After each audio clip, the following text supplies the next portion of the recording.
Milí sledovatelia a sledovateľky Trnavskej pobočky Slovenskej ornitologickej spoločnosti Trasov Trnavskej. Dnes vás tu vítam na veľmi zaujímavej prednáške o medveďoch.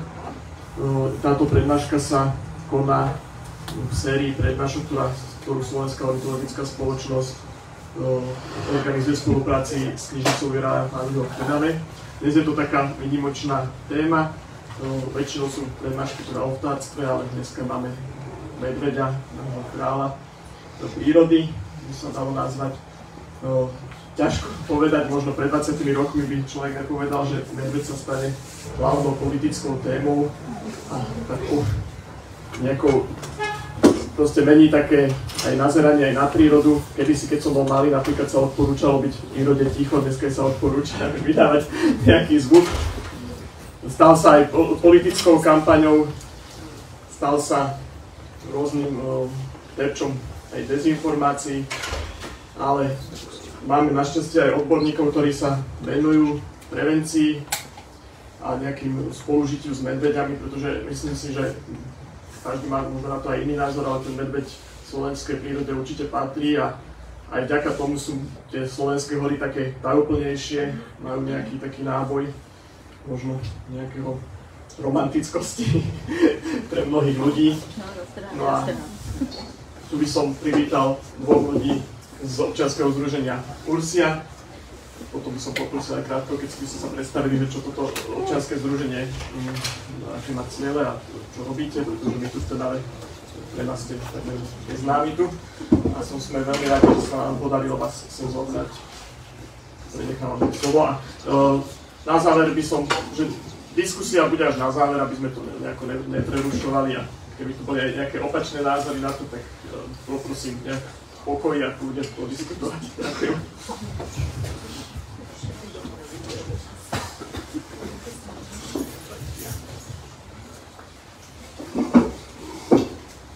Podržať. Tak dobrý deň alebo dobrý večer.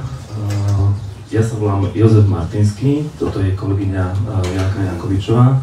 Ako bolo povedané, sme zo združenia Ursia. Venujeme sa ochrane prírody, hlavne teda v regióne nášho podporovania.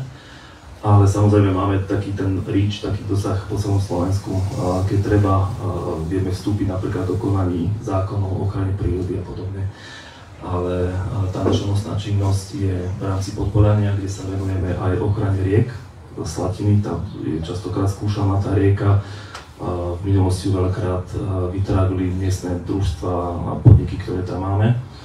A ono to tak automaticky teraz sa venujeme tým medveďom, keďže je to také horúce aktuálne. Veľa ľudí nám tvrdí, že sú prednožené, my si myslíme, teda máme iný názor na to. Tu sa dozviete, že čo si myslíme my a ako to vidíme a čo máme zmonitorované.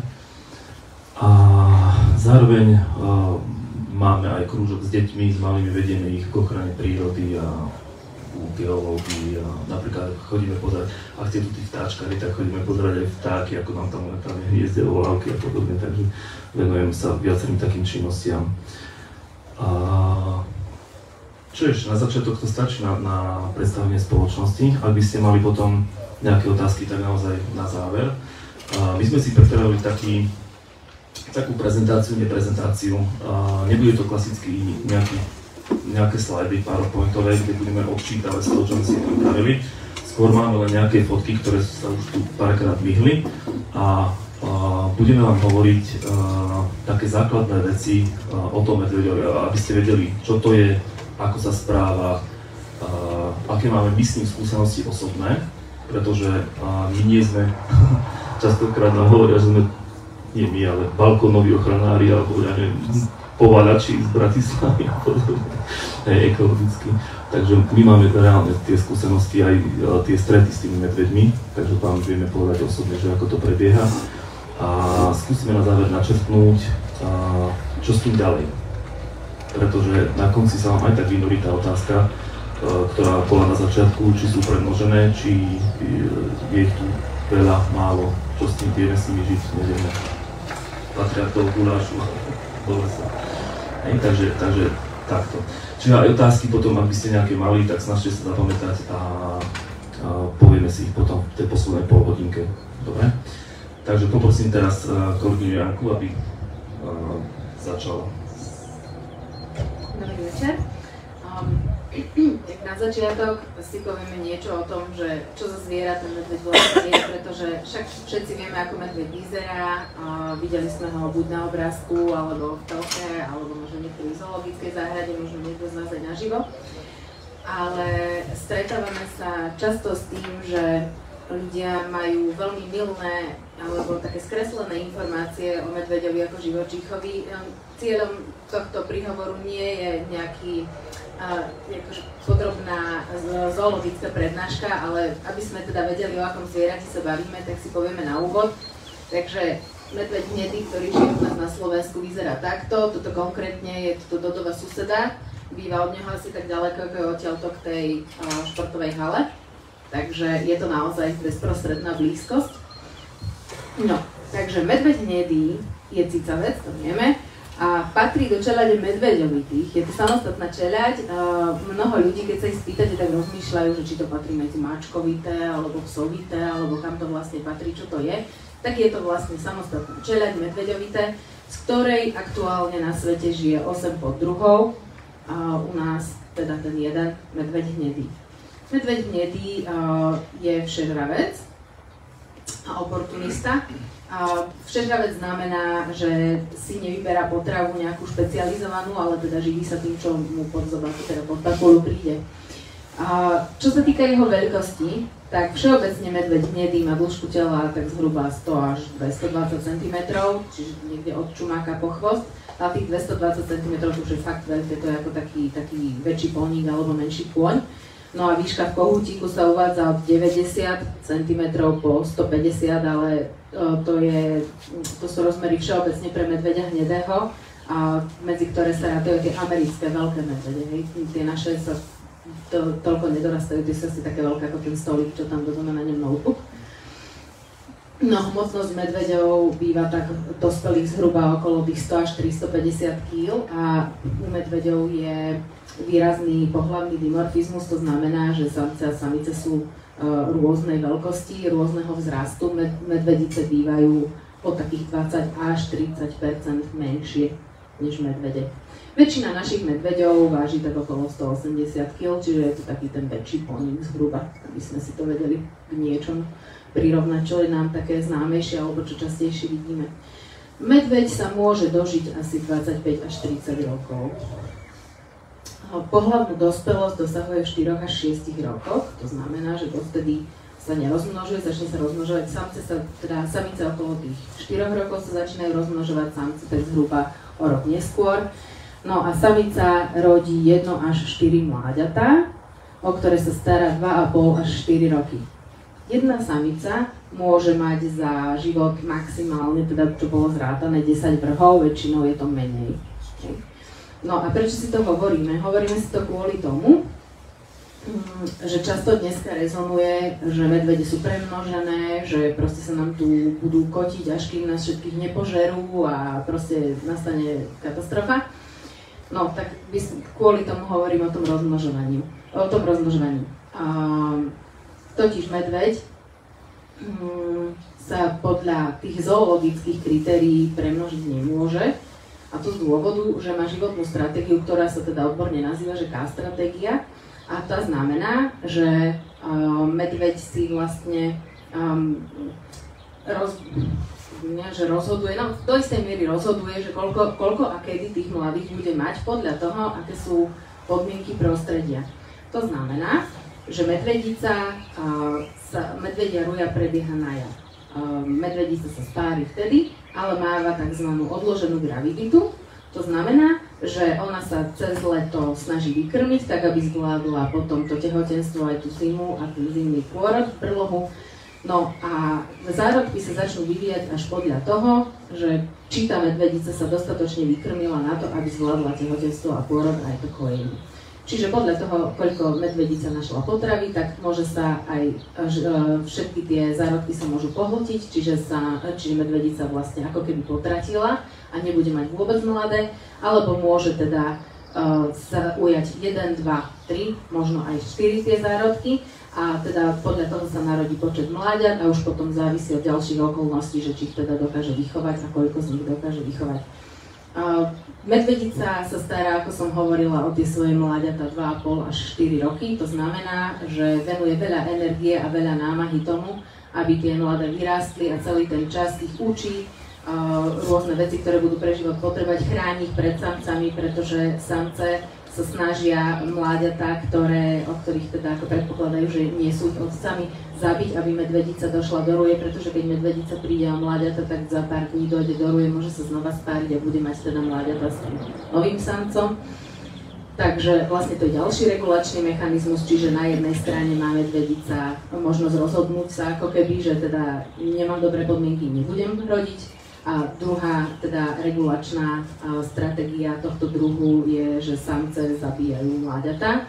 Štatistiky hovoria, že zhruba 50% mláďat medvedích je zabitých dospelými samcami. No. Takže z toho vidíme, že nie je to také úplne jednoduché, keby sme si porovnali napríklad s takou myšou, ktorá už vo veku niekoľkých mesiacov sa dokáže okotiť každých pár týždňov a má veľa mláďat. A myši nám naozaj dokážu zamoriť priestor, pretože oni sa vlastne nestarajú o to, že koľko z tých mladých prežije. Sú to koristné zvieratá, ktoré sa vlastne množia na množstvo, pretože na to, aby niektoré z nich prežilo, ich musí byť hrozne veľa, pretože je veľa živočíchov, ktoré žerú myši. Nemáme živočícha, ktorý žerie medvede. To znamená, že keby medveď nemal nejaké samoregulačné mechanizmy, tak a naozaj by sa teda nekontrolovane množil, tak si požerie všetku korisť, zahynie mu všetká korisť a následne na to aj on. Čo teda, ako vidíme, sa nestalo, pretože medvede tu máme 10 000, 100 000 rokov, takisto aj tie medvede, aj ich korisť, všetko to je tu spolu. Takže to vlastne je samo o sebe dôkazom, že medveď ako taký sa premnožiť nemôže v tom zoologickom zmysle slova.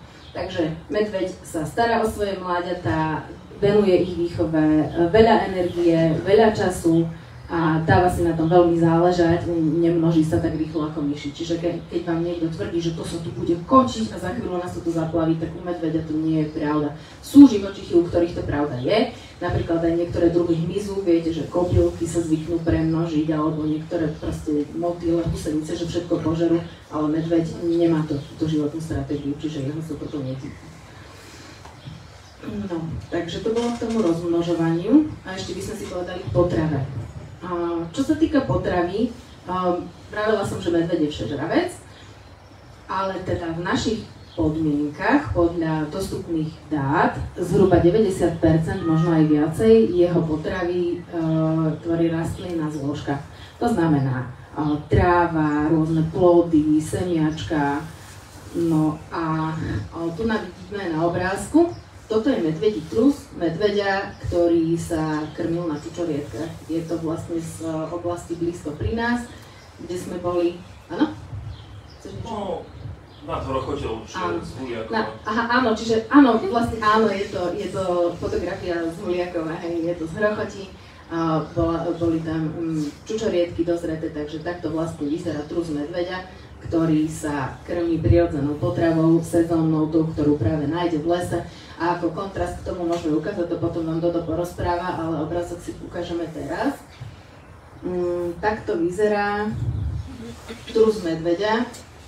Teraz na jar, toto je čerstvá fotka spred 2 týždňov, kde je ten trus plný z kukurice a s lomkou obilnín. Čiže vidíme, že ten medveď, no keďže vieme, že kukurica ani obilie teraz nerastie, tak ten medveď sa bol krmiť niekde a niečím, čo sa nemalo stať. A výsledkom teda bola tragédia. Ale k tomu sa ešte dostaneme neskôr, ale teda toto je tiež medvedí trus, ktorý vyzerá tak, ako by nemal, pretože obsahuje zložky, ktoré by nemal obsahovať. No a je pravda, že medvede teda nie sú len čisté bylinožravce. Ak si pamätáte, ako sa smiali bývalému ministrovi Budajovi za to, že povedal, že medveď je vegetarián, tak ono to vlastne ani nebolo tak úplne od veci, lebo je rozdiel medzi vegetariánom a bylinožravcom. Bylinožravec je živočích, ktorý má uspôsobenú tráviacu sústavu na to, aby sa živil rastlinnou potravou.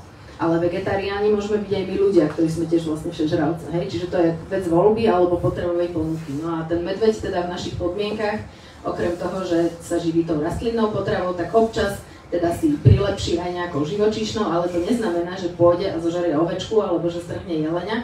Aj tak väčšinu z tej živočíšnej zložky jeho potravy tvoria úhyny zvierat alebo hmyz, larvy alebo rôzne iné takéto drobné živočíchy. Dospelý medveď dokáže strhnúť aj jelenia, ale robí to skôr raritne v našich podmienkach. Teda v našich podmienkach sú medvede naozaj skôr vegetariáni s takým občasným doplnkom. A keď už teda, tak skôr úhyny. Čiže uhynuté zvieratá nelovia oni aktívne. Len málo kedy.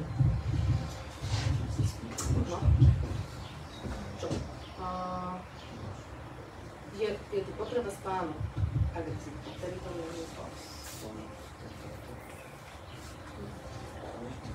No, ešte teraz ďalej si povieme v rámci predstavovania medveďa trošku niečo o tom jeho spánku, pretože všetci sme sa v škole učili, že medveď sa v zime ukladá na zimný spánok, čo teda je pravda v našich podmienkach väčšinou, ale nie je taká úplná, pretože to, čo má medveď, nie je práva hibernácia. Medveď zaspí, ale neklesá mu výrazne telesná teplota, aj teda ten metabolizmus sa mu spomaluje, ale nie tak dramaticky ako u niektorých iných druhov. A aj sa počas zimy vie zobudiť na vyrušenie, vyliezť von, poprechádzať sa, niečo skúsi zjesť a potom zalezie naspäť. Vieme, že medvedica teda počas zimy aj rodí mláďata, to by asi tiež nezvládla v hibernácii, čiže skôr je to taká driemota. A nemusí nevyhnutne nastať, pretože vlastne tento zimný spánok je odpoveďou medveďa na nedostatok potravy. V našich končinách totiž kedysi bývalo zvykom, že v zime bola vysoká snehová pokrývka a pre medveďa bolo ťažké nájsť si nejakú stravu. Ale teraz pri týchto zimách, vy starší si pamätáme, hej, že aké bývali kedysi zimy a vieme to porovnať s tým, aké sú teraz. A tá realita je taká tristná.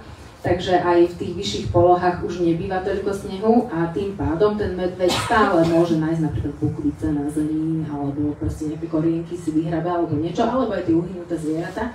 Takže môže sa stať, že niektoré medvede sa ani na zimu neuložia. Takže aj toto sa nám trošku mení momentálne. Čo sa týka agresivity medveďa, ešte si povieme a potom už sa budeme venovať ďalším veciam.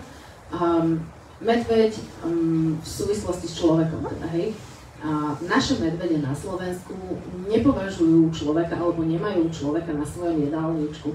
Sú v Amerike tie veľké grizzly medvede, ktoré keď vidia človeka, tak si povedia, že OK, dobre, tak to bude dnešný obed. Ale tie naše, to sú úplne iné rozmery medveďov, aj iné pomery, tie medvede sú výrazne mäsožravejšie než naše. Naše medvede nemávajú predačné útoky na človeka. Predačný útok znamená, že medveď sa pri ňom správa ako predátor a chce človeka uloviť. Pre naše medvede človek nie je korisťou. Napriek tomu niekedy k útokom dochádza, ale bývajú to tzv. Obranné útoky vtedy, keď ten medveď vyhodnotí, že je v takom nebezpečenstve, že nedokáže ujsť, nedokáže odísť z tej situácie, tak sa bráni. Ale o tom si poviem ešte neskôr. Len teda, aby sme vedeli, že ako je to s tým našim medveďom konkrétne tu na Slovensku. Totiž mnohokrát sa stretávame s tým, že ľudia majú predstavu formovanú hlavne hollywoodskými filmami, kde teda sú také tie klišé, že medveď zbadá človeka, postaví sa na zadné nohy, začne ričať a zaútočí na neho a začne ho trhať. No a to je vlastne také, že určite možno ste to zachytili v médiách, že v skutočnosti medveď má dosť biedný zrak a on keď sa postaví na tie zadné, tak to je ako keď my sa postavíme na špičky a snažíme sa niekam dovidieť. Čiže to, že medveď stojí na zadných, vôbec neznamená, že ide útočiť, on vtedy ani nereve, ani nič, len sa snaží dovidieť niekam. A tie útoky, ktoré bývajú, väčšinou sa medveď snaží najprv naznačiť, on sa snaží odohnať, čiže pribehne a zahrabe pred nami labou a zafučí a dúfa, že nás tým odplaší, pretože väčšina každý útok v živočíšnej ríši stojí veľmi veľa energie, ktorú potom treba doplňať nejakou potravou. Čiže každé zviera si dobre rozmyslí, že či vydá toľko energie, aby bežalo, ričalo, dúpalo, fuňalo a naháňalo niekoho. Urobí to len naozaj v veľmi kritickej situácii. No, ďakujem, takže by som pokračoval ďalej. Prepnem si aj obrázok. predtým si obrázok napríklad na túto medvedicu. Táto medvedica je odfotená na poľane, troška neostrý záber, predsa človek, keď vidí zblízka medvedia, tak ten foťák je taký roztrasený. Toto je medvedica po zimnom pôrode, je vychudnutá a podľa toho, ako som sledoval, sa išla napiť vody. Medvediatá boli niekde v rohu, či ich tam necháva, to je tiež veľmi nebezpečné, ak stretnete medvediatá niekde, tak tá medvedica síce môže byť na chvíľku ďalej, ale naozaj na malú chvíľku ďalej, pretože ona sa vráti. Táto o mne nevedela a vlastne tam sa bežne ľudia nepohybujú v tejto oblasti, takže si mohla dovoliť odísť bez nich.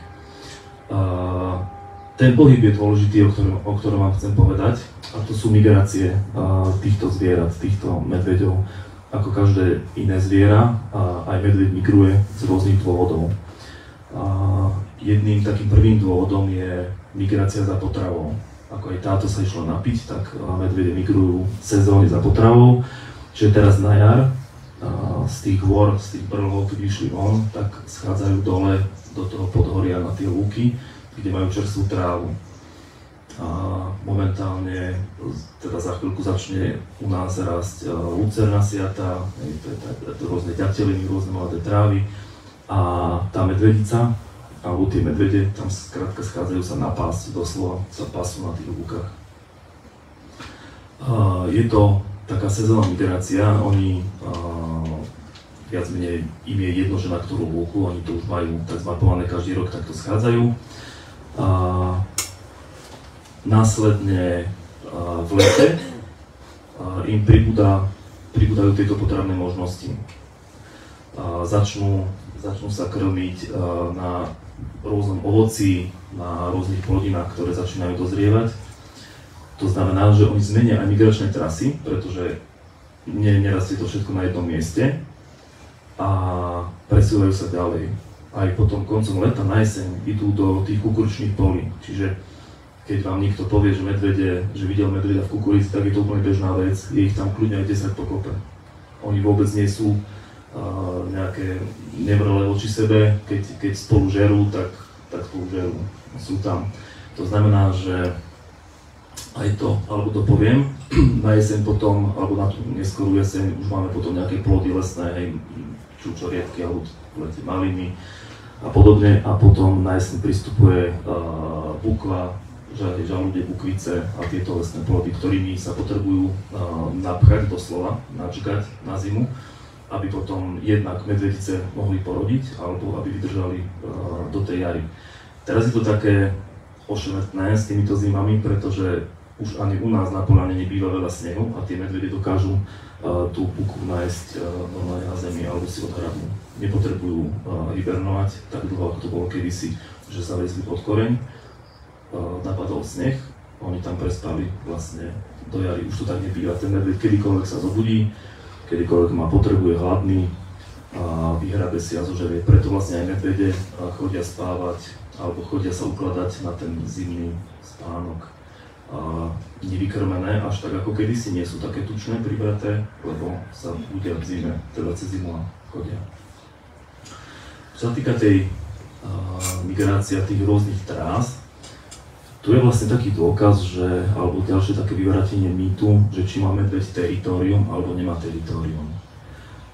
Keď to zoberieme do slova, tak teritorium je vlastne chránenie si nejakého územia. Viete to aj, ak ste tu vtáčkari, tak sú niektoré druhy vtákov, ktoré skrátka nepustia iného samca na to svoje miesto, na tom konári bude sedieť a bude robiť všetko preto, aby tam iný vták nepristal a nebol tam pri ňom. Takto sa správajú aj iné zvieratá. Pri medveďovi to môžeme pozorovať napríklad pri samiciach, keď majú malé, vtedy si naozaj chránia tú určitú svoju časť, ten svoj nejaký perimeter, aby sa tam nedostal nikto.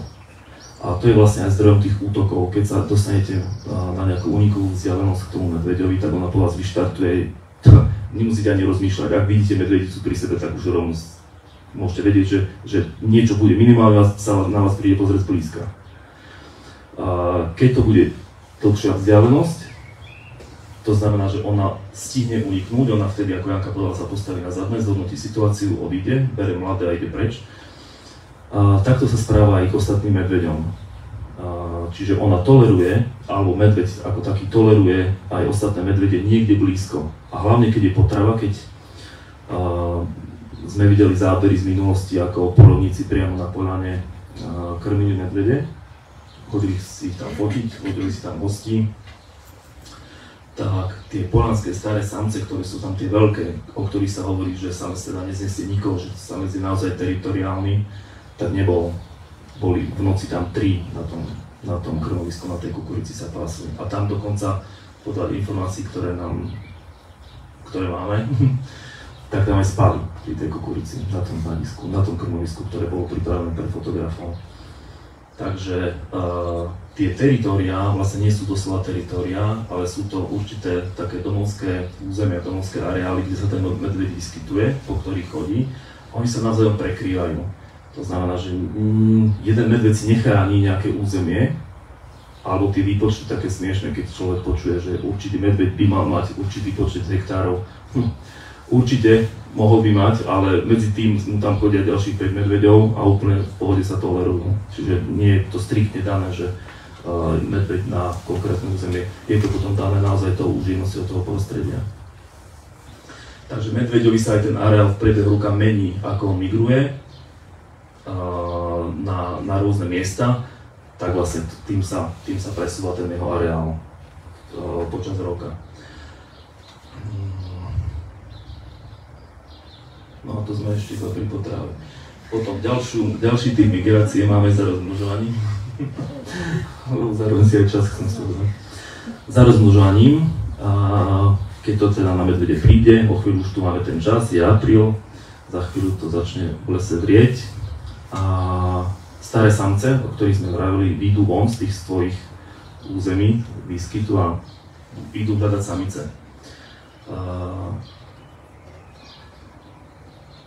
Tie samce sú ochotné sa dostať až niekde do blízkosti ľudí, lebo tie samice prirodzene niektoré pred nimi unikajú.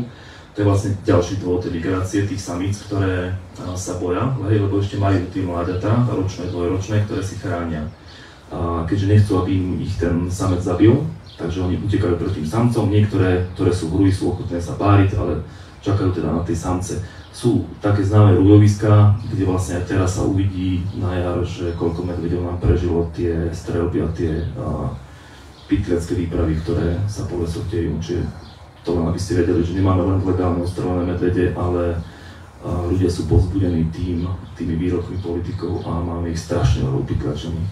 Hrozne veľa, čo máme aj z informácií, ktoré nemôžeme pustiť vonka, lebo nám nikto to nepotvrdí pred políciou, tak je veľmi veľa upytlačených. Takže sa uvidí, že aké stavy vlastne momentálne máme.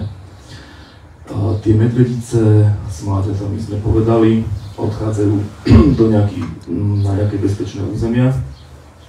No a potom medveď je taký tulák. Možno si zachytili aj informácie, tie monitorovacie náramky, čo mali, alebo tie obojky. Medveď sa dokázal pretúlať od Poľska cez Maďarsko, potom sa vrátil niekde naspäť. Medvede si totiž to len tak zvyknú hľadať aj nové územia. On sa ide prejsť, popri tom sa samozrejme nažerie alebo niečo stretne, niekoho vydesí, ale on si potom hľadá nové územia, či niekde nie je lepšie. Je to takisto prirodzená migrácia, inak by sme mali, ja neviem, medvedia iba na jednom mieste, kde vzniklo a nikde inde, hej, čiže sú to bežné migrácie, ktoré medvede robia. No a máme tu ešte taký nový fenomén. Ukazuje sa to teraz pri tých disturbanciách, čiže pri tých veľkých ekologických narušeniach v Čiernom Balogu, keď sme mali toho rikožrúta, alebo keď je veľká nejaká vetrová kalamita alebo požiar, tak tá zver uteká automaticky preč z tej oblasti, neostáva tam. Lebo tam potom prebieha následne ťažba a podobne, čiže tie zvery utekajú preč. A toto je tiež dobré na zamyslenie, že či tie medvede, ktoré neustále niekto niekde hlási, nie sú práve tie, ktoré utekajú z týchto oblastí. Môžu byť, lebo v tých oblastiach nie je nič, je tam holá pláň. Takže časť unikla na Liptov, časť išla k nám na Poľanu. Takže nejde o premnoženie, ide vlastne len o taký panický útek tých zvierat. Teda nie len medveďov, ale aj vysokej zvery, ktorá sa ide. No ale čo s tým, keďže medvede nám migrujú, tak ako sa k tomu postaviť? Ono teoreticky migrujúci medveď nie je problém, pretože on len niekde prejde, keď ide za potravou, tak to nie sú teda ďaleké trasy, ale pokiaľ sa chce dostať na iné územie, ako od nás z Poľany, ja si použijem jeden obrázok, ktorý chcem najskôr použiť. Tu. Toto je miesto, kde sa stalo to nešťastie, o tom si budeme hovoriť na záver. Toto je mapa nejakých biokoridorov, územného systému ekologickej stability, ak to poznáte, je to v rámci samosprávy. Každá oblasť, aj tu Trnava, má navrhnuté nejaké biokoridory pre zver, nejaké biocentra. A vlastne tu je Poľana, ona pokračuje potom hore vyššie. A túto táto machuľa tu, to je Detva. Hriňová je potom tu niekde, tam niekde vyššie, to tam ani nie je. Tu máme diaľnicu, tento čierny pásik. A krásne vidíte, ako nám vlastne odrezala všetky biokoridory, ktoré nám idú z Poľany dole, nám odrezala diaľnica. Nemáme žiadne ekodukty. To znamená, že keď príde z tejto medveď, alebo ostatná zver, ide sem, tu ju zastaví diaľnica, oni sa začnú tie zvieratá túlať popri diaľnici, popri plote. Preto vlastne boli videné medvede aj pri Tesku tu v Detve, lebo nemali kam, nevedeli prejsť. Preto potom idú niekde týmto smerom a tu dochádza k srážkam tej zveri, jednak s autami na tej obyčajnej ceste, čo tam máme, nie je diaľnica, lebo tam je plot, ale máme tu aj železničnú trať, kde končia pod kolesami vlaku.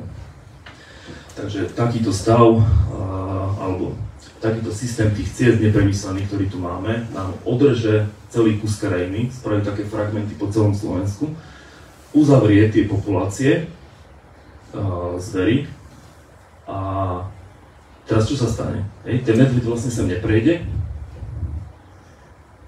tu ho nenapadne niekde ísť ďalej, nemôže, tu sú ľudia, tu sú ďalšie priemyselné závody, snaží sa vrátiť naspäť. Keby sme si pozreli mapu na disk, alebo keby ste vedeli, ako intenzívne sa tu poluje, tak ten medveď vlastne ani nemá chuť sa vrátiť, lebo ostáva rovno tu v tomto mieste, preto aj toto nešťastie, k tomu sa dostaneme potom.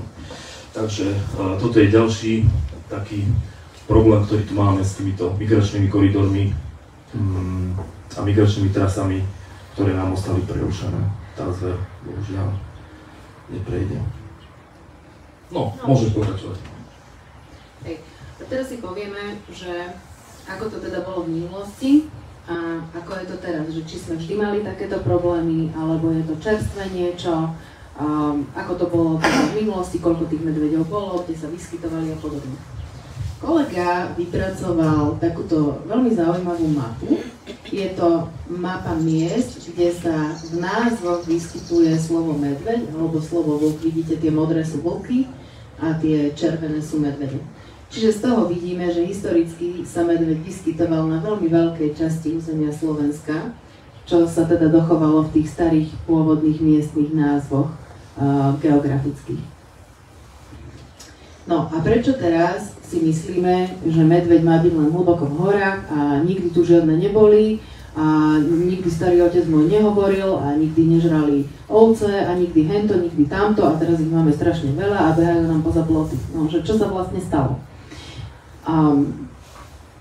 Ako vidíme, teda medveď tu kedysi historicky bol a vlastne medveď hnedý je doložený nálezmi vlastne archeologickými, alebo ako si to nazvala. Proste nejaké jeho pozostatky sa našli po celej Európe. Už pred 10 000 rokmi teda vyhnul ten jaskinný medveď veľký a ten sa tiež nachádzal po celej Európe. Aj u nás sú nálezy v jaskyniach. No a teda tento jeho mladší súrodenec, alebo no, mladší príbuzný, sa vyskytoval po celej Európe. To spolužitie bolo také, ako dochovalo sa nám, hej, napríklad v podobe mýtov, povestí. Vieme, že niektoré povesti o hradoch súvisia s medveďom, napríklad povesť o založení hradu Šášov. Hovorí o tom, že bol král na love medveďa, medveď ho poranil, Šašo ho zachránil a on mu z vďaky teda potom postavil hrad. Mnoho takýchto a podobných legend je po Slovensku, čiže vieme, že ten medveď sa u nás vyskytoval a teda dochádzalo aj k stretom medzi ním a človekom. Lovil sa medveď ako atraktívna trofejná zver, vlastne lovila ho šľachta.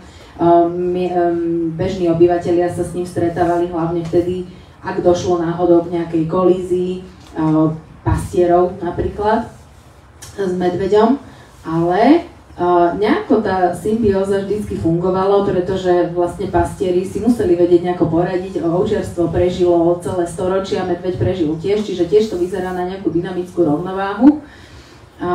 Teda naučili sa nejako spolu žiť. Dokonca sú správy z niektorých oblastí Slovenska, kde sa pastieri často hnevali, keď im poľovníci zastrelili medveďa, pretože pastieri si radi občas nejakú ovečku potiahli alebo baránčeka a zvalili to potom na medveďa. No a keď potom prišiel poľovník a medveďa odstrelil s veľkou slávou, tak zrazu nebolo na koho zvaľovať, že teda ovečka zmizla alebo niečo niekam sa podela. Takže máme správy aj v nejakých dobových dokumentoch, aj o takých roztržkách, by sa dalo povedať, medzi pastiermi a poľovníkmi ohľadom zabíjania medveďov. No, ale teda medveď ako atraktívna poľovná zver s impozantnou kožušinou a proste všetkým možným bol šľachtou lovený. Totiž naši predkovia si mysleli, že Zem je tu pre nás daná od Boha a my si môžeme z nej brať, koľko chceme a že to bude v poriadku, pretože ono to ten Boh nejak stále doplňa. No takže brali, koľko sa dalo. No a čím bolo viacej ľudí, tak tým bol väčší problém, keď brali a brali. No a s medveďom to u nás skončilo tak, že na prelome 19. a 20. storočia bol na území Slovenska medveď takmer vyhubený. Na území na západ od nás vlastne aj vyhubený naozaj bol. A už sa tam vlastne nikdy nedokázal vrátiť plnohodnotne. U nás sa stalo to, že poľovníci sa spamätali a povedali si, že tak akože keď si to vykinožíme, tých posledných ostalo údajne nejaké dvojciferné číslo, nejak okolo 20 medveďov plus minus, o ktorých sa teda vedelo. Takže keď si to vykinožíme, takže teda nebudeme mať potom tie trofeje, ale boli aj takí tí pokrokoví poľovníci, ktorých vlastne by sa dalo povedať, že možno, že odkaz nesú dnes ochranári, čo je také trošku zaujímavé, a ktorí povedali, že no ale tak ako je to zviera, ktoré k nám patrí a musíme si ho chrániť a teda akože musíme ho okamžite prestať zabíjať, nech sa tie stavy nejako obnovia, čo sa teda aj stalo. Medveď dostal ochranu a postupne sa tie jeho stavy začali zvyšovať. Až sa neskôr potom začal nejakým takým ako obmedzeným spôsobom loviť a dostali sme sa dneska do tej fázy, kedy medveď je chránený európskou legislatívou, pretože v rámci Európy je to veľmi ohrozený druh, keďže sa na väčšine územia Európy že nevyskytuje. Takže momentálne sme teda vo fáze, že medveď by malo byť prísne chránený európskou legislatívou.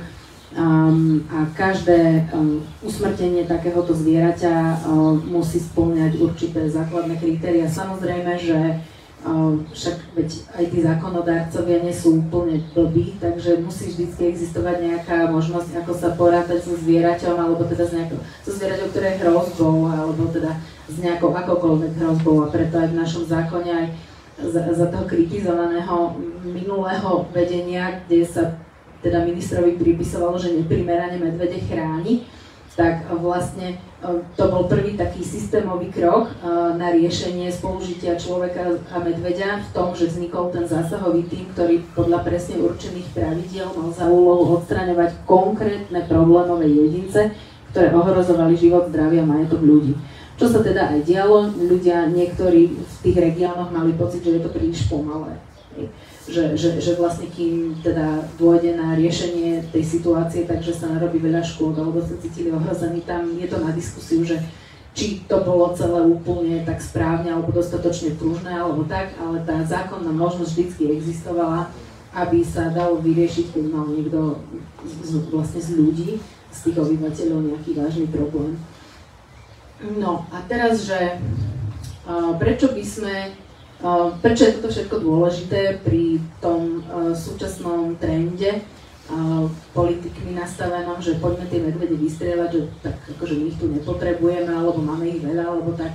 Uvedomme si, že celá tá naša populácia, alebo väčšina tej našej populácie pochádza z tých posledných 20 medvedov, čiže geneticky je veľmi málo variabilná. Okay. Čiže my ich tu môžeme mať teraz, teda podľa tej štúdie Karlovej univerzity je ich 1000 plus minus 200, podľa polovníkov ich je 3000, podľa niektorých polovníkov dokonca 6000 a tak ďalej. Hej, to už sú, ako tie názory sú naozaj veľmi rôznia a tie jednotlivé skupiny nevedia sa nejako dohodnúť na tom, že aký ten počet naozaj je.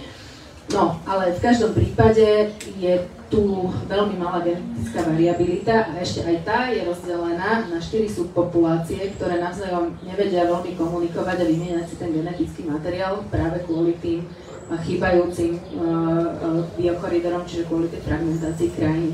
Čiže my sme vlastne v takom dvojnásobnom probléme momentálne, že my si jednak si tie zvieratá zatvárame do malých areálov a druhá vec je, že, no a teda, a že je to hrozbou pre tú ich genetickú diverzitu, čo vlastne sa môže prejaviť tým, že ak príde nejaký patogén, nejaká choroba, tak všetky tie medvede, čím sú viac príbuzné, tak tí majú podobnejší imunitný systém. Čiže keď príde nejaká choroba, ktorá dokáže zložiť jedného medveďa, tak je pravdepodobné, že ich zloží veľmi veľa a môžeme prísť o celú tú populáciu.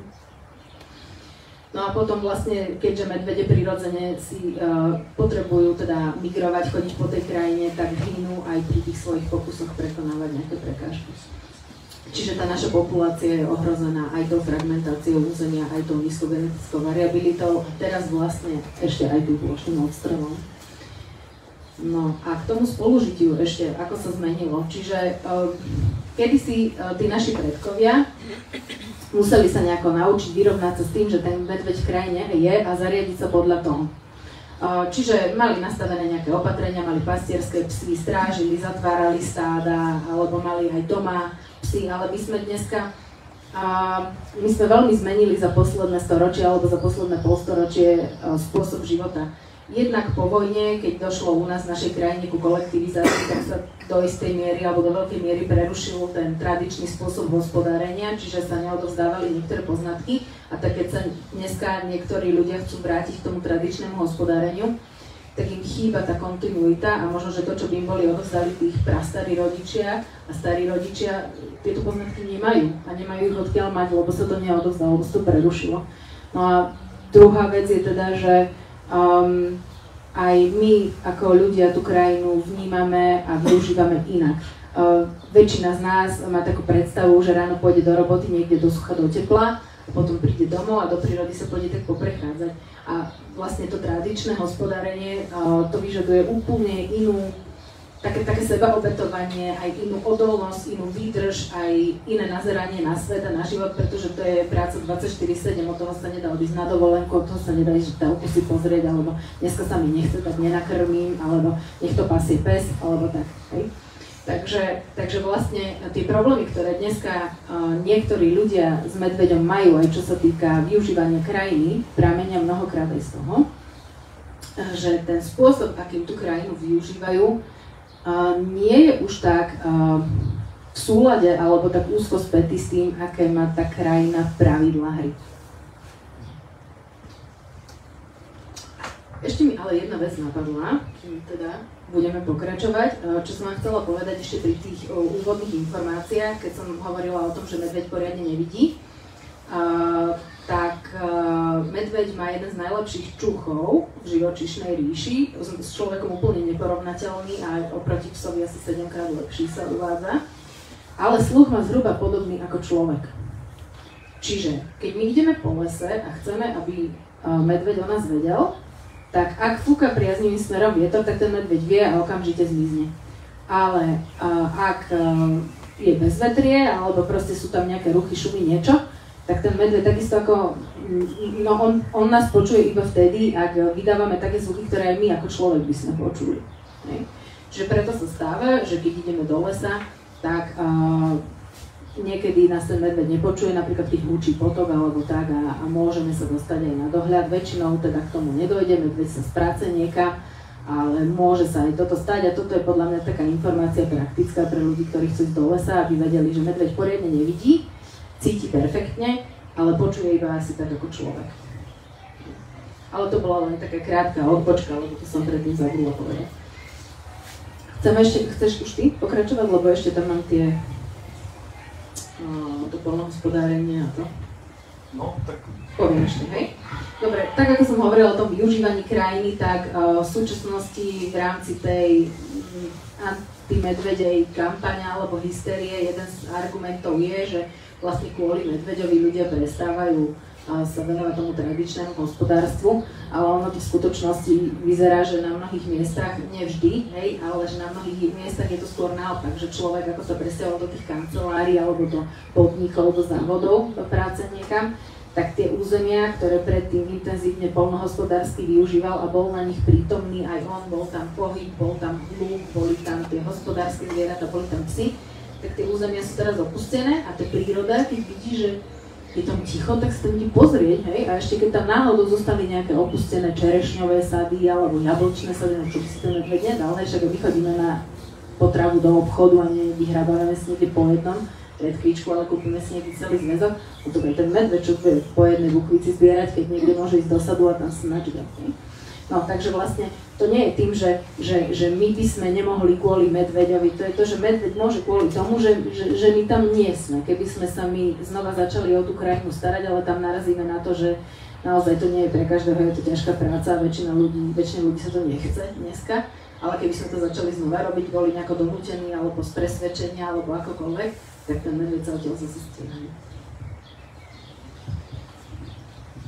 Tak keby som troška teda nadviazal, nie troška, ale úplne.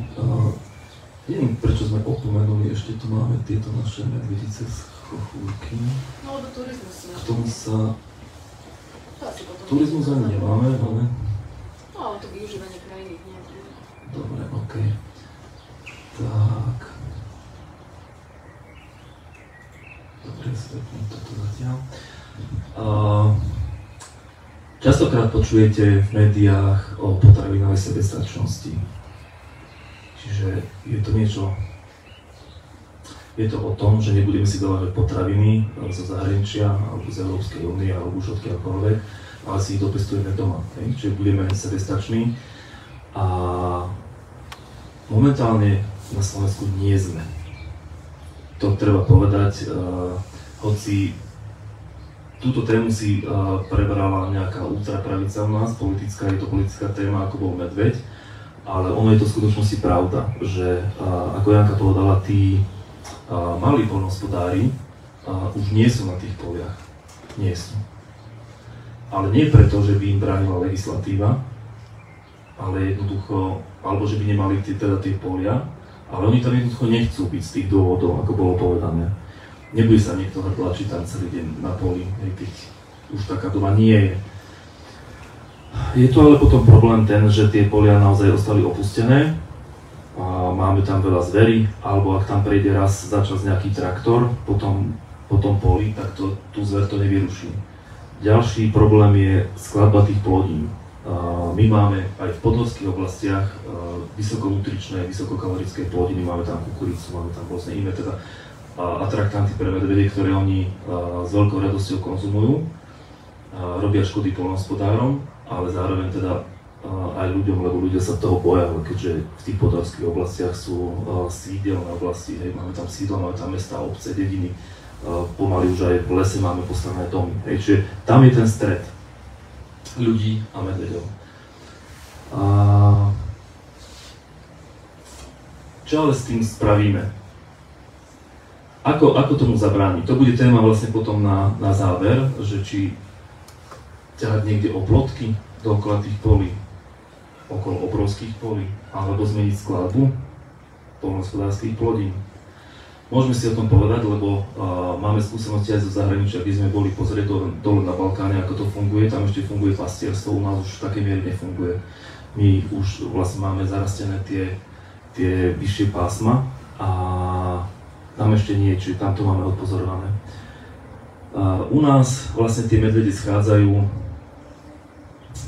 dole po tých migračných trasách, lebo všade inde vlastne sú zastavené územia, im naozaj ostáva veľmi málo miest, kade prejdú. Toto sú migračné nejaké koridory, tieto šrafované, toto husté šrafovanie sú biocentra, čo znamená, že sú tam podmienky tak dobré, že sa tam tá zver udrží stabilnejšie, dokáže tam byť celý rok. Prepojené je to celá súvislá nejaká sieť. Ako som povedal predtým, máme to predelené. Nemám tu mapu vlastne tých poľnohospodárskych oblastí, ktoré sú tu polia. Máme tu ale poľnohospodárske hľadiska. Je tu momentálne téma, ktorá rezonuje a vidíme v tom naozaj vážny problém, pretože tu ich je veľmi veľa. V tejto časti, kde sa stalo nešťastie, tam záhadne z mapy poľovníckych hľadisk zmizli tie hľadiska, nie sú tam zakreslené, lebo poľovníci majú povinnosť zverejňovať teda tie hľadiska na nejakej mape, tam nie sú. Keď sa stal tento prípad, posledný smrteľný, bolo to tu v tejto oblasti, čo je relatívne blízko tej detvy, tu sa nachádzajú lúky, tak sme tam išli pozrieť, lebo sme si boli takmer 100% istí, že tam nájdeme nejaké krmivo. 100%. Lebo vždy všade, kde boli predtým tie medvede hlásené, či už z tejto strany, vždy tam bol problém s krmivom, vždy bolo teda prítomné. Dávali sme si aj žiadosť o informácie aj na štátnu ochranu prírody, aj na mestskú políciu, aj na zásahový tím, ktoré chodili vlastne k tým výjazdom toho medveďa. A chceli sme vedieť teda, v koľkých prípadoch tam pri tých stretoch zohrávala úlohu potrava. Čo si myslíte, v koľkých to bolo? Všetkých. 100%. Čiže vždy ten medveď zišiel dole kvôli potrave. Lebo on by inak prešiel nejak tým lesom, ešte tu sa nachádza, nie je tu zakreslený nejaký biokoridor, to už je mimo, ale vždy vo všetkých prípadoch. Takže sme to boli pozrieť to miesto. Našli sme hľadisko, to je to, čo bolo prezentované v médiách, kde skúsim tak, ale neskúsim na slepo. A čo chceš? No tam ešte stopu. Hľadisko s čerstvou stopou, to je otlačené pazury sú tu. Kukurica zatlačená do blata. Bola všade, na veľkom území, väčšie územie ako je toto pódium, bola kukurica pozatláčaná, tak ono väčšinou bola vyžratá, hej, lebo tento trus, ktorý sme mali predtým, tak to je práve trus, ktorý je nad tým miestom toho útoku. Čiže to znamená, že toto muselo pochádzať z toho hľadiska, ktoré bolo tam pri tom dome. 20 metrov od tohto trusu sa stalo to nešťastie, 20 metrov, to je ako nakoniec tohto miesta, troška ďalej. Čiže vlastne bolo to nešťastie, o ktorom ten človek nevedel, on sa dostal práve do tej vzdialenosti k tej medvedici s malými, lebo boli tam aj malé medvediatá, našli sme trus aj malých medveďov, aj stopy boli tam ale aj pri tom hľadisku a tá medvedica tam mala podhrávaný koreň, ona tam ležala a ten pán, ktorý tam išiel, neviem, či on netušil, alebo netušil, ťažko povedať, k tomu sa nebudeme vyjadrovať, jednoducho na ňu natrafil, bola v tom momente tam, pravdepodobnejšie o potichu, ona nevedela, takže vykonala obranný útok a dopadlo to vieme ako.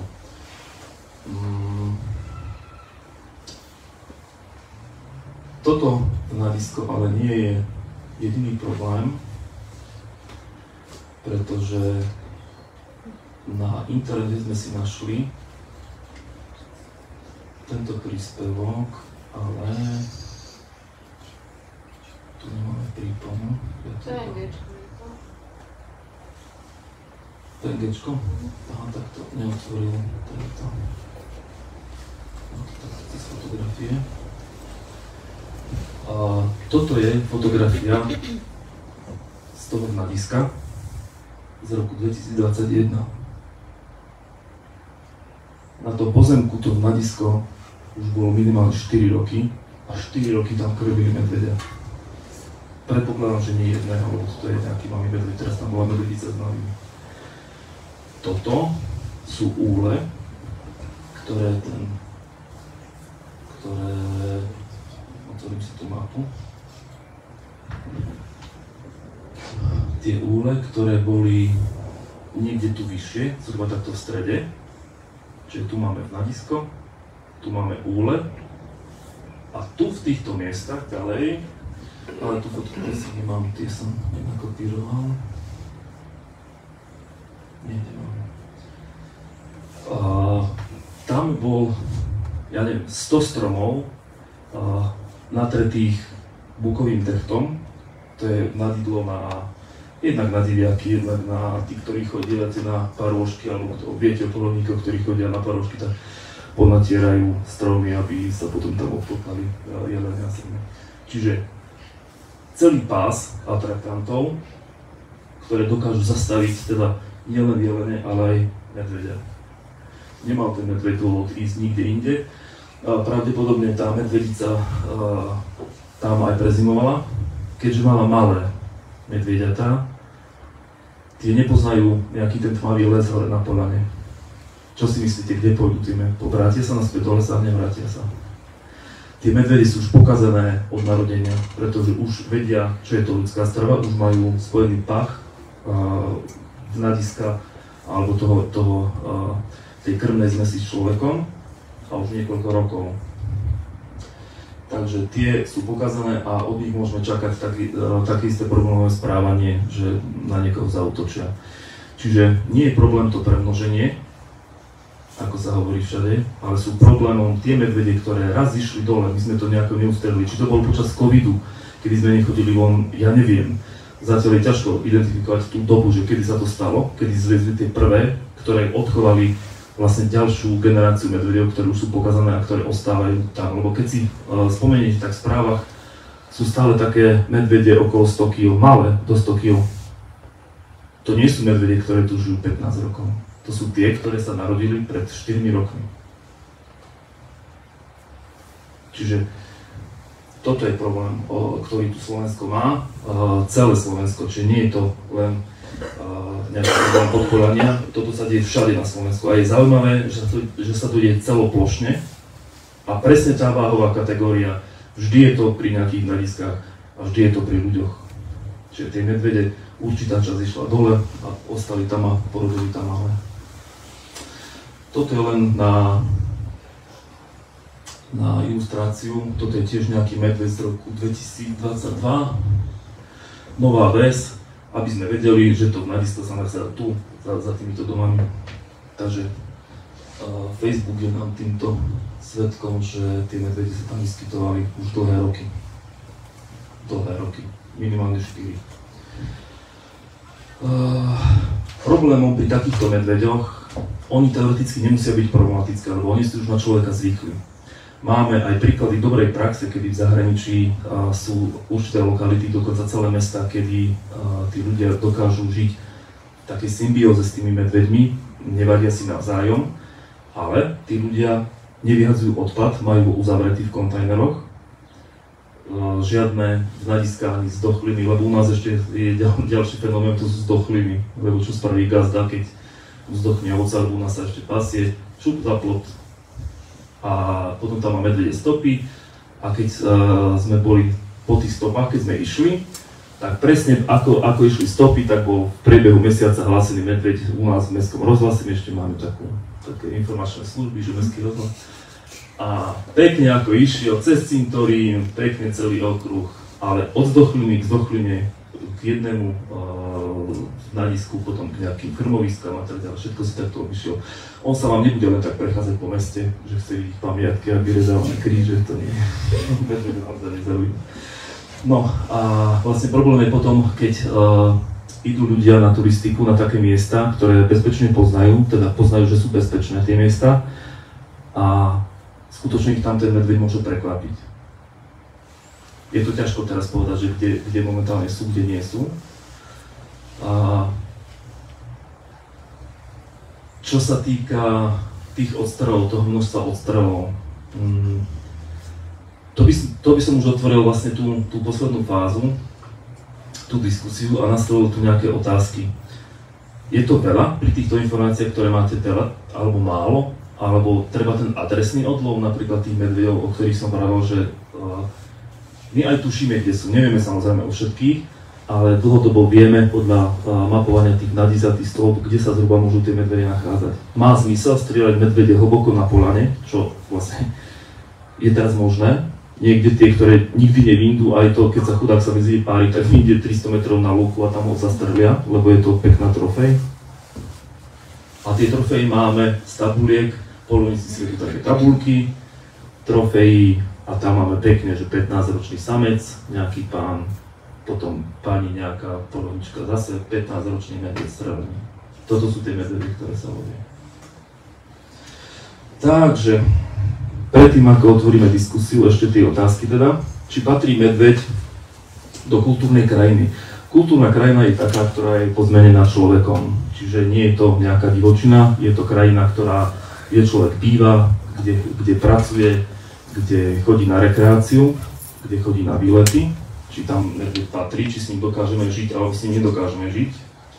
To je otázka. Ono sa to odvíja od toho, ako človek vlastne vníma tú prírodu, lebo pre niekoho je príroda naozaj hustý les, pre niekoho je príroda iba lúka, pre niekoho muškáty na balkóne. Povedať, že to je taká otázka. Potom, či je medveď napríklad v prírode užitočný. Čo by sa stalo, keby sme ho vyhubili úplne, ako nám niektorí vravia, že veď ale v Nemecku nie je medveď. Na druhej strane tam už nemajú takú krajinu, ako máme tu. To už je úplne, by som povedal, kultúrne zdevastovaná krajina, tam už by som sa čudoval, keby aj medveď tam chcel žiť. Čiže tam nie je možné mať medveďa. U nás ešte je, u nás má také posledné možnosti prežitia aj v rámci vlastne celého toho karpatského oblúka, kde môže žiť, či máme vlastne právo my vyzabíjať takúto šelmu, ktorá je pre nás nejakým symbolom, a len preto, lebo nechceme pochopiť tú etológiu medveďa, to jeho správanie, a nechceme pochopiť, ako žije. A robíme všetko preto, aby sme vyvolali tie konflikty. Stačí naozaj, aby sme my ľudia zachovali určité pravidlá a tie problémy tu nebudú. Minimálne o niekoľko rokov, lebo teraz naozaj sme vo veľkých problémoch. A ďalšia zaujímavá otázka je s tou početnosťou, to je posledná, keď vlastne už nám 2 štúdie ukázali, že tá početnosť medvedia je zhruba rovnaká. To premnoženie môže byť, ako sme povedali pred chvíľou, tým, že sa medvede presúvajú, oni migrujú. V lete sú úplne inde, ako sú na jeseň, ako sú na jar a ako sú v zime. Keď je požiar, alebo keď je niekde vyrúbaný les, presunie sa komplet 300 medveďov niekde inde, do nejakého miesta. Berieme to ako premnoženie a môžeme ich vyzabíjať na tom mieste, kde sú skrúpené, ako keď si proliete v hrnci vodu na jednu stranu. Je to otázka takisto na diskusiu, či to takto brať, alebo viete, lebo namiesto toho, aby sme robili nejaký seriózny monitoring tej šelmy, tak volíme riešenia, ktoré sú teda dobré akurát tak pre voličov a ktoré dávajú hlasy politické, tak toto vidíme my. Rýchlo, ale za to nefunkčné. Takže môžete sa pýtať, môžeme sa spolu o tom rozprávať na nejakú polhodinku.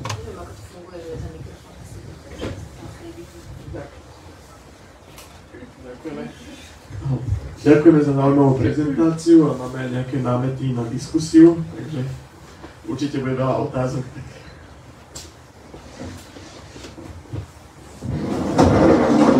Môžem obširnejšie alebo stručne? Kľudne, neviem, my máme čas.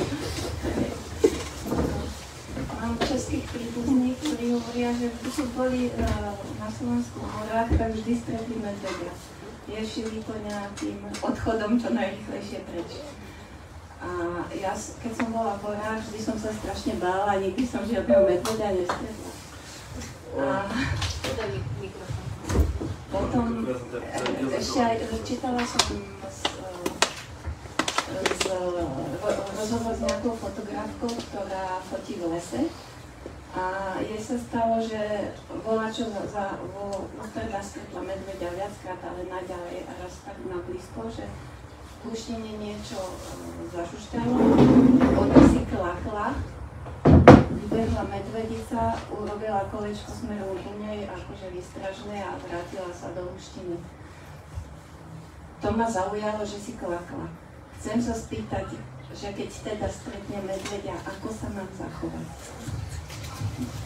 No, ono je to také, že tak ako ľudia majú rôzne povahy, tak aj medvedi majú rôzne povahy, ale na rozdiel od nás nemajú mimické svaly. Čiže my nevieme, že či ten medveď, keď sa na nás pozerá, že či je nasrdený, alebo iba tak akože zľahka zaujatý. A keď už príde na to stretnutie, tak je to vždy na medveďovi.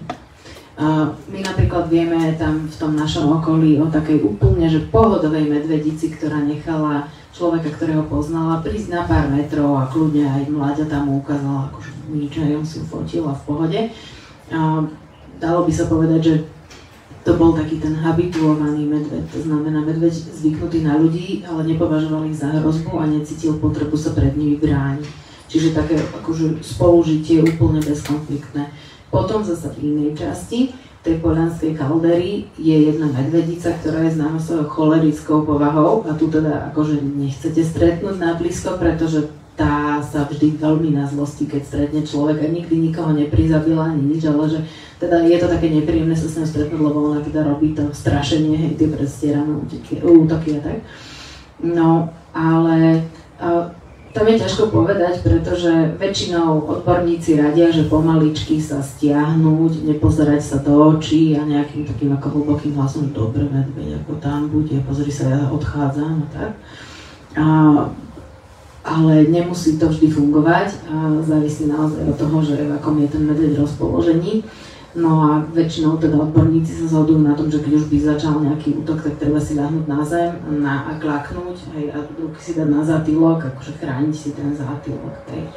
No a ak medveď vás nevyhodnotí ako hrozbu, on vás nechce zožrať, lebo však teda sme si hovorili, že slovenské medvede ľudí nežerú, tak nechá vás tak. Hej. Ale ja by som odporúčala asi najskôr, že najlepšie je toho medvede nestretnúť, ale to je vlastne to, čo ste aj vy hovorili, že vy koľkokrát idete, toľkokrát ho teda nestretnete.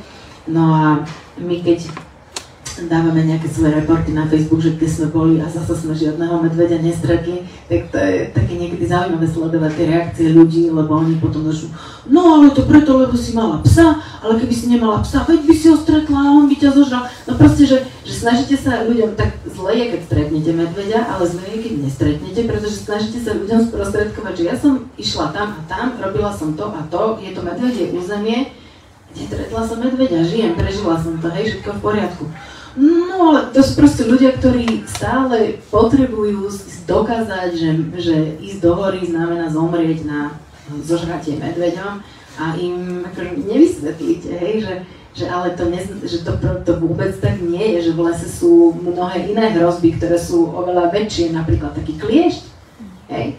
Tak kliešťová encefalitida alebo borelioza encefalitida vás môže stať život a borelioza vám môže dlhodobo stať zdravie.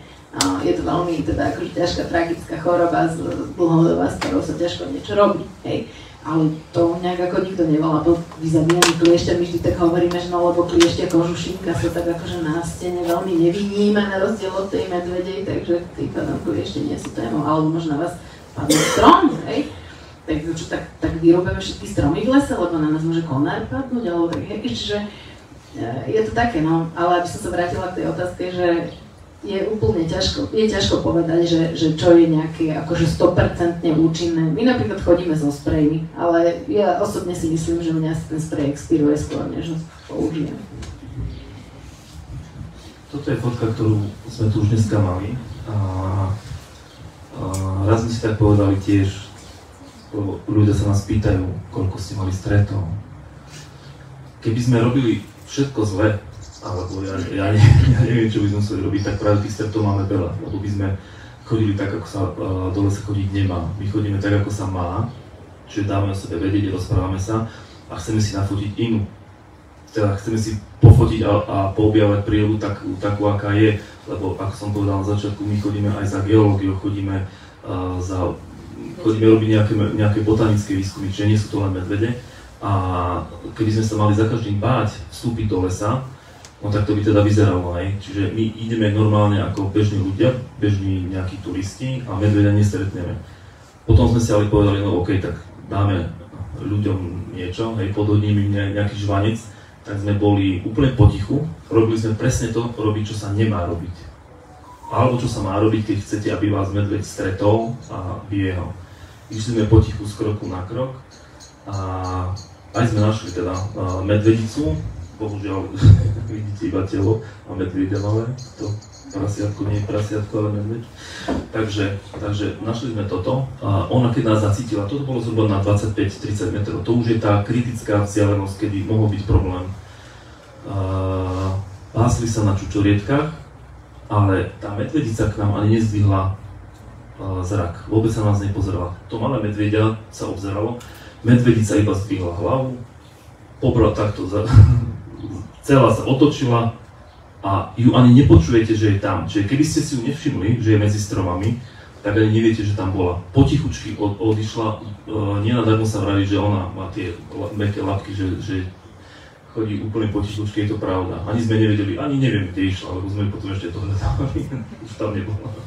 Takže toto. A ešte jeden obrázok tu mám, ktorý už tiež tu bol. Je to medvedica, ktorá je zhruba tak 300 metrov tiež od ľudských obydlí. Je to tak na lazoch, na vidieku. Táto medvedica je absolútne nekonfliktná a strašne plachá. Ona sa chodila pásť na lúku, schádzala dole. Vidíte, že ona v tej tráve, ona ju hrízla, ona sa tam pásla. Nejakých 300 metrov pod tým stáli ľudia, miestni, lebo nie všetci na podpolaní sa teda medveďov boja, nie všetci robia paniku a vykrikujú.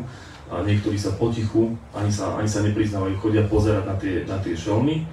Zišla dole, predviedla sa, popásla sa, potom zašla do vysokej trávy, do tie uši bolo vidno. Stačilo, keď niekto zakašľal a bolo po divadle, už sa neukázala ten deň. A možno, že ani na druhý, na tretí, preto úplne meraví ľudia tam stáli, len aby náhodou dačo sa nešuplo, lebo tá medvedica ušla. Čiže to je ďalší dôkaz, že dokážu sa tolerovať, lebo ona isto vedela o nás, aj keď sme ju fotili, tak isto o nás vedela, ale držala si tú vzdialenosť únikovú, keby mohla bezpečne ujsť. Takže toľko k tomu. Tým vzdialenostiam aktivity. Ak sa niekto chce niečo spýtať, pýtajte sa, lebo ja myslím, že rozprávala, ale ako... Musím se zeptat z té druhé, já mluvím já se chci zeptat z té druhé strany. My s medvědama trávíme spoustu času. Jsme na vlastně obec Fridolina, Kokava, Hybe, vlastně tam, kde se stalo to neštěstí taky. Je tam spoustu krmovišť. Žádní ochranáři, dějí se tam takové věci, že polovníci střílí hlava, nehlava, všechno, co je. Nikdo nic nedělá. Kde jsou nějaké organizace, které by třeba nám tam pomohly nějak bojovat s těma lidmi? No, ono je to tak, viete, my máme tzv. Štátnu ochranu prírody, ktorá by mala dbať o takéto veci, aby sa nediali. Ale naše zákony sú také zvláštne. My máme ten zákon o poľovníctve, ktorý je formulovaný tak, že dovoluje strašne veľa vecí, ktoré z pohľadu dnešného sú diplomaticky povedané veľmi na pováženie. A jedným z nich sú teda aj tie krmoviská, ktoré vy spomínate, pretože na jednej strane sú zákonom povolené vnadiska, kde sa vykladá malé množstvo potravy a slúžia na privnadenie zvery, s ktorou chceme niečo robiť, teda väčšinu loviť, alebo povedzme, že chceli by sme ju sčítovať, alebo tak. A potom sú krmoviská, ktoré by mali slúžiť iba v čase núdze, na prilepšenie tej zvery, aby nejako prežila. No ale prax je taká, nielen u vás, ale aj u nás, že niektoré individuá sú schopné doviesť za vlečku cukrovej alebo krmnej repy a niekde to vysypať. Dokonca si takto medzi sebou konkurujú správcovia alebo vlastníci jednotlivých revírov a preťahujú si tú zver. Že kto viac nasype, tomu tam tie jelene prídu. Čiže a keďže už sa im ani moc nechce chodiť hlboko do lesa, tak to sypú kade-tade pri dedinách a sypú to aj pri turistických chodníkoch, čo je akože obzvlášť na pováženie. Áno, presne. No, lenže vlastne u nás je vymožiteľnosť toho zákona veľmi biedná a ten výklad toho zákona je taký, by som povedala, že každý si ho vykladá ako chce. Čiže ak s tým neurobí štátna ochrana prírody niečo, tak vlastne jediné, čo vám zostáva, je obrátiť sa na nejaké mimovládky, hej, ktoré sa tým zaoberajú, ale ktoré vlastne môžu tiež dávať iba podnety na odbor životného prostredia alebo prípadne na políciu, čiže tak ako sa stalo aj teraz v prípade tohto nášho nešťastia, že bola privolaná na miesto polícia, ale potom už čo sa s tým bude diať je bohužiaľ v rukách orgánov činných v trestnom konaní a teda tam tá spoľahlivosť je taká diskutabilná. Aby som vám to konkrétnejšie povedal, dúfam, že si to môžem dovoliť, že nebudeme zase nejako persekovaní za to. My dávame oznámenie na políciu vždy, keď niečo takéto nájdeme. Našli sme toho už viacero, aj rôzne vývršky od zvierat, od poľovníkov, teda vždy je to zaujímavé, že sa tu nachádza niekde blízko domu. Máme vážne podozrenie, že sú tam nejaké také pytliacké párty, lebo keď je to na súkromnom pozemku, ktorý je chránený zo všetkých strán stromami, je to ťažko dohľadateľné, že koľko zverí sa tam odstrelí, kto to odstrelí, nevieme. Podľa katastra tie pozemky patria určitým ľuďom, ktoré majú potom v nájme tiež určití ľudia poľovníci a chodia tam poľovať. Znova to vieme len z trofejových tabuliek, kto všetko tam chodí poľovať a to by ste sa čudovali, aké mená politikov, známych osobností tam chodia. Nemáte šancu, ako človek nemáte šancu uspieť v takomto cirkuse. Dôležité je dať to niekomu vedieť, či už nám, alebo lesoochránárskemu združeniu Vlk, alebo niekomu, kto koná, kto dáva tie trestné oznámenia. My sme napríklad skúsili u nás v Detve vyvolať jedno stretnutie s mestom, s políciou, s ochranármi a tak ďalej, kde sme sa dohodli na nejakých preventívnych opatreniach, že by mesto skúsilo alebo okresný úrad zakázal tie hľadiská v určitom okruhu od zastaveného územia, čo samozrejme sa najprv nedalo, potom dalo, potom radšej zase asi nedalo, lebo oni aj vedia, kto tam chodí poľovať a nechcú im spraviť zle. Následne sme navrhli teda, že či by nejaké VZN-ko, všeobecne záväzné nariadenie, nemohlo byť vydané mestom o nejakom biologickom odpade, základ vykladania odpadu, že by sa tie hľadiská považovali za biologický odpad, neviem. Hľadáme stále nejaké riešenia, lebo v rámci zákona ich nemáme. Tie hľadiská sú legitímne napríklad na lodiviače zvery, na eradikáciu áno. Já jsem právě myslel, že jsem četl teď, že jak vlastně povolili ten ústřel těch 350 kusů, že zakázali hľadiska.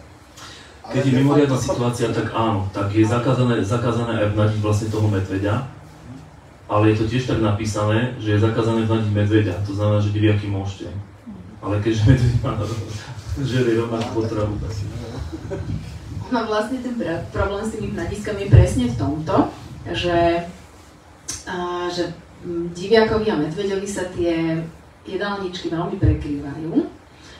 Čiže vlastne vždy vám poľovník môže povedať, že ale vedia, ja som vnadil diviaky, no bohužiaľ mi tam došiel medveď, ale že to nebolo pre ňoho, akože ja som to neurobil na schvál a tak ďalej.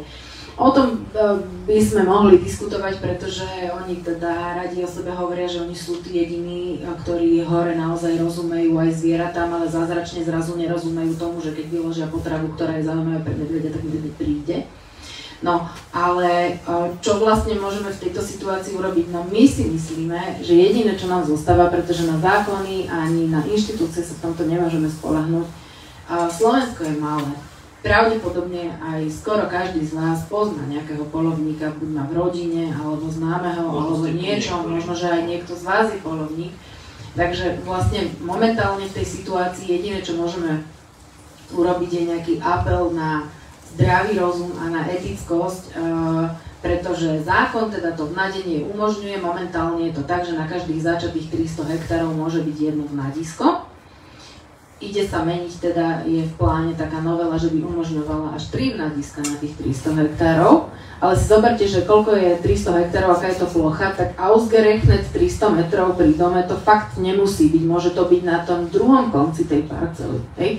Takže čo vlastne my môžeme všetci spolu urobiť je to, že každý požiadať svojho lokálneho poľovníka, prosím ťa, nesyp to k tým domom. Hej. Lebo vlastne ani to VZN-ko nejaké obecné vyzerá, že nemôže im to nejako zakázať. Ten poľovnícky zákon, to ešte keď bol kedysi pán Mičovský ministrom životného prostredia, tak on sa raz nechal počuť, že dva najdôležitejšie zákony v krajine sú štátny rozpočet a poľovnícky zákon. Hej.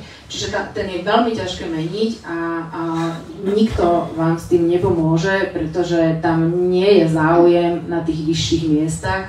Jediný, kto s tým môže niečo urobiť, sme vlastne my sami. Hej. Ale my sa musíme dohodnúť, pretože nemá zmysel nejako sa s tými polovníkmi hašteriť, aj keď si myslíme, môžeme si myslieť čeličo o tej ich motivácii, ale nič nedosiahneme, pokiaľ oni sa môžu stále vyhovoriť na to, že ale vedia, to robím legálne. Čiže tam naozaj prichádza do úvahy iba apel na ten zdravý rozum a na nejakú ohľadu, že prosím ťa, ale takto sem nesi. Lebo však veď vieme, hej, že medveď je bystré zviera, že si dokáže spojiť vlastne pach človeka s tou potravou, ktorú ten človek tam priniesol. Hej. Čiže my vlastne vytvárame generáciu medveďov, ktorá keď zavonia človeka, tak vieš, tam boli tie horálky, alebo niečo, že tak to by som si dal. A potom v kombinácii teda s tým, že medvedica porodí mláďata rovno pri ľuďoch, ktoré už to považujú za svoj domov, lebo však tak je tam hojnosť horáliek a kukurice a repy a neviem čo, no tak tam by chodila, hej. No tak dobre, a potom už čo, tak potom už naozaj nám zostáva len strieľať, ale... No jasné. Ešte to chcem povedať, že aby sme sa teda dostali k tej odpovedi, že kto vám pomôže, tak skúste osloviť nejaké združenie, ktoré tam máte. Možno, že vám pomôžu. Skúsili sme docela vysoko, že? No, u pána Hledka sme to hlásili vlastne tieto veci a taká nejaká odpoveď na to bola, tak držte sa tam a skúste to zvládnuť. Aj keď musím povedať, že v Nadiskách zmizli teraz, v poslednej dobe všetko vyčistili, áno, a je tam problém tá siláž, ktorá je za Liptovskou Klokavou priamo za družstvom. To je cyklotrasa, bolo tam odstrelených 2 týždne dozadu, ich 5 kusov, to aj pán Hledko mi to potvrdil, ale tie medvede tam neprestanú chodiť. My vieme, že sú tam, ako je to aj teraz v Pribyline.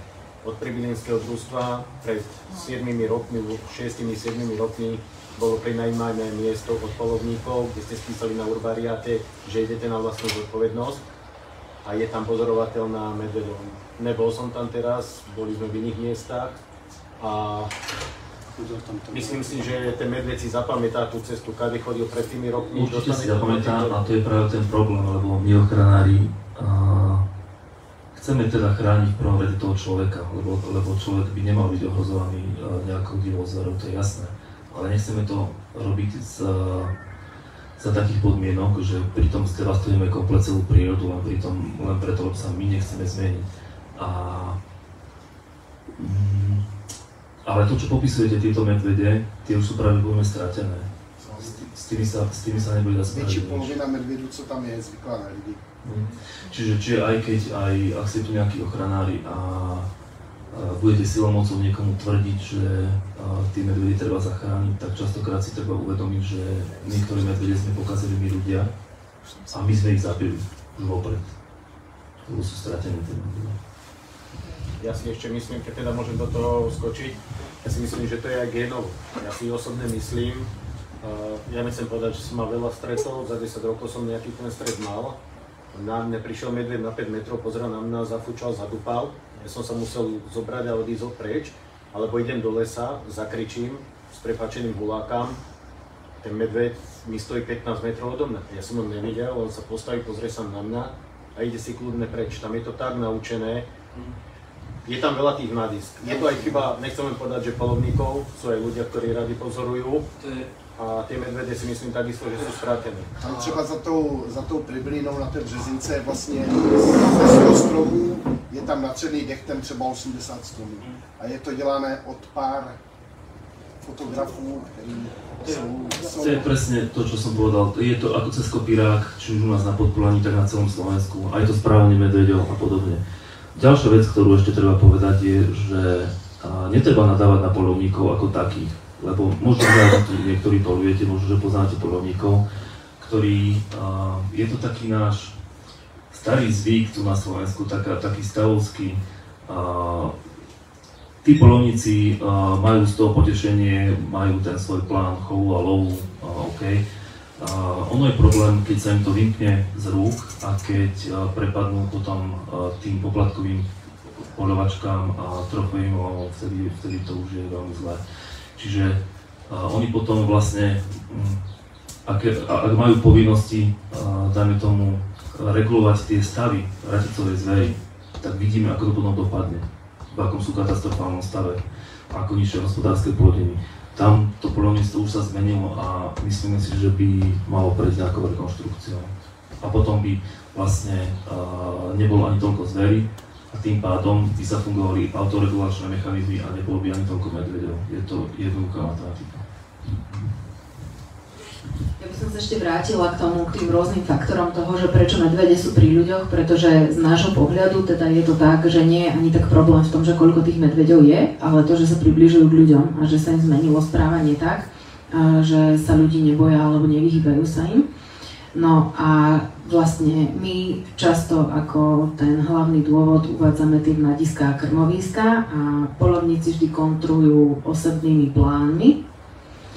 A to sú také veci, hej, že na jednej strane je na zváženie, že či fakt potrebujeme pod horou pestovať kukuricu, z ktorej sa robí biopalivo. Není to ani že pre hospodárske zvieratá krmivo, ani pre ľudskú spotrebu, ale je to teda akože na palivo do motorových vozidel.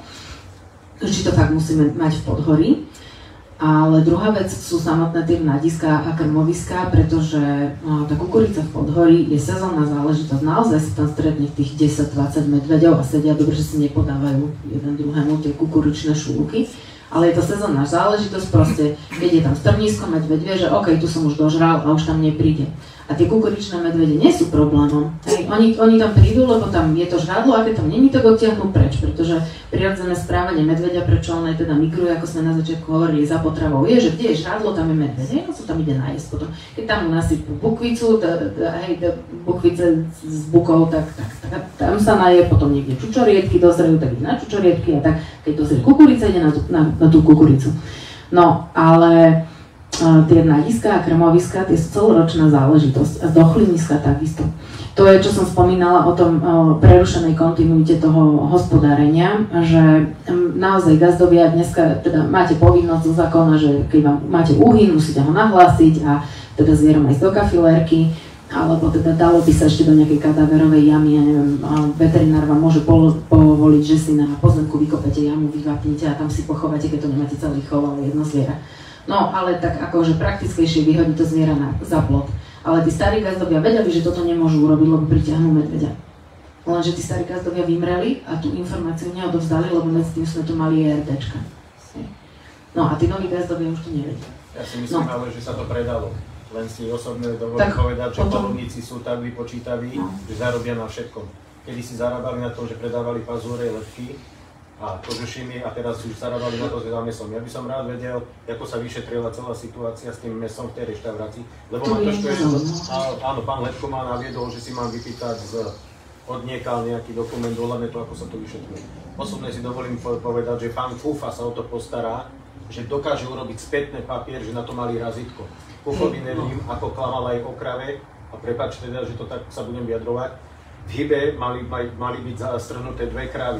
To jedna kráva sa rozpredala do prepáčení cigánskej osady a on tam vykrikoval, pritom každý vie, ako to tam funguje. To je presne ako ste vypovedali, že skočil mu do toho a už to tam je. Nemecké špezetky s autami chodia ako zo safári po Pribiline. Ale hovorím, že večer, keď sa tam zoberiete, tak začnete byť vytlačaní z auta, autom z cesty, a fyzické a potom ešte aj, dá sa povedať, aj rozbol zbraní. Není som taký, že by som ja vyplakával. Ale to máte dobrú výoči. No ale... Tam se najíždí normálně na medvíďata autem, na to, aby stále útočila. Áno, funguje to tak. Viete, vieme to aj my.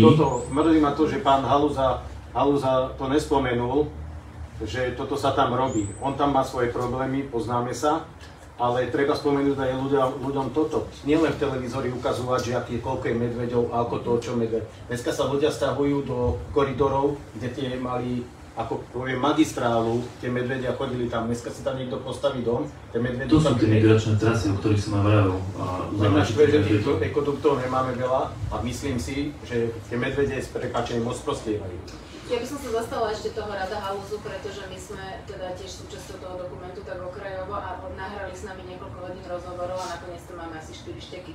Čiže je možné, že aj ten Rado im povedal oveľa viacej, ale oni si niečo z toho vybrali, hej, takže... Určite, no, určite. Veľa informácií nemôže zaznieť tu na tejto platforme. Tým by som to uzavral. dajme ešte nejakú ďalšiu. Ešte jednu otázku. Ja som mala takú trošička z iného súdka. Mňa zaujímalo, čo ste vy hovorili o tej regulovanej gravidite, že či sa to týka aj iných medveďov, alebo tohoto hnedého. No, to vám asi neviem povedať. Vieme, že u nás to tak je a je to tak aj kvôli tomu, aké my máme vlastne tie podmienky klimatické, ale sú medvede, ktoré sa neukladajú na zimný spánok a iné poddruhy a u týchto tak nemusí byť. A dokonca už som zachytila aj takú informáciu, že pri týchto ľahkých zimách aj tie naše medvede si tú graviditu prestávajú odkladať, že môžu porodiť aj niekedy do novembri, decembri už. Hej? Čiže my sme dokonca počuli informáciu, že tie medvede majú estiváciu, to znamená, že sa ukladajú na letný spánok. Čiže keď je sucho, kvôli tým zmeneným klimatickým podmienkám, je nedostatok potravy, málo vody, nie je tráva, však je sucho, tak oni že sa uložia na letný spánok. Nevieme to potvrdiť, len sme to počuli z odborných kruhov tu slovenských, ale fakt, či je to pravda, nám sa to nezdá, lebo my vieme, kde tie medvede sú v lete, my ich vydávame úplne niekde inde, ale tí, ktorí ich hľadajú na tých pôvodných miestach, kde boli, dáme tomu, na jar alebo sú na jeseň, tak odtiaľ zmizli, tam nie je ani noha. My síce si myslíme, že sa presunuli teda na nové krmovisko, ale niekto teda si myslí, že sa uložili na ten letný spánok. Čiže aj s týmto sa tu ešte operuje. Môžem sa opýtať, ja sa chcem opýtať na tú vašu medvedicu, že vy ste nejako v kontakte, akože rešpektujete sa, pozná vás? Tá medvedica, no hlavne sa pozná s mojím psom. Lebo pes je vlastne pustený na voľno, my nemáme plot a pes a tá medvedica si vytvorila určité koridory, kade chodí medvedica, kade chodí pes a majú tam určenú takú pomyselnú hranicu, kde tá medvedica už nepríde. Je zaujímavé, že do susedov chodí na jablone, tak o nejakých 200 metrov vyššie, tam chodí vo ovocnom sade, do ovocného sadu, ale k nám vôbec nepríde, iba čo vydávam občas nejaký trús, že tady prešla. Ale chodí tam aj pes a on ju večer vyberie. Napríklad pes v noci nejde vôbec do jej, teda toho územia, kade chodí, lebo medvedica chodí v noci, ale dá o sebe vedieť, že nikdy k nám nezišla dole, nikdy. Ďakujem. A keď sa opýtam, jak ste hovorili, že oni majú veľmi dobrý čuch. Nejaký smradlavý parfém by ich neodohnal. Ja neviem, či to niekto skúšal, ale spýtam sa vás takto, keby ste vy bola hladná, tak vás odoženie nejaký parfém? Asi nie, ten hlad je hlad. A tak oni nehovorili na to, že prilákajú. Ale oni ten hlad je silný. Ďakujem. A mohol by som teda ja niečo povedať, že vlastne som vyštudovaný poľnohospodár a vlastne počas tých období, povedzme posledných 30 rokov, tak sa zmenila vlastne klíma.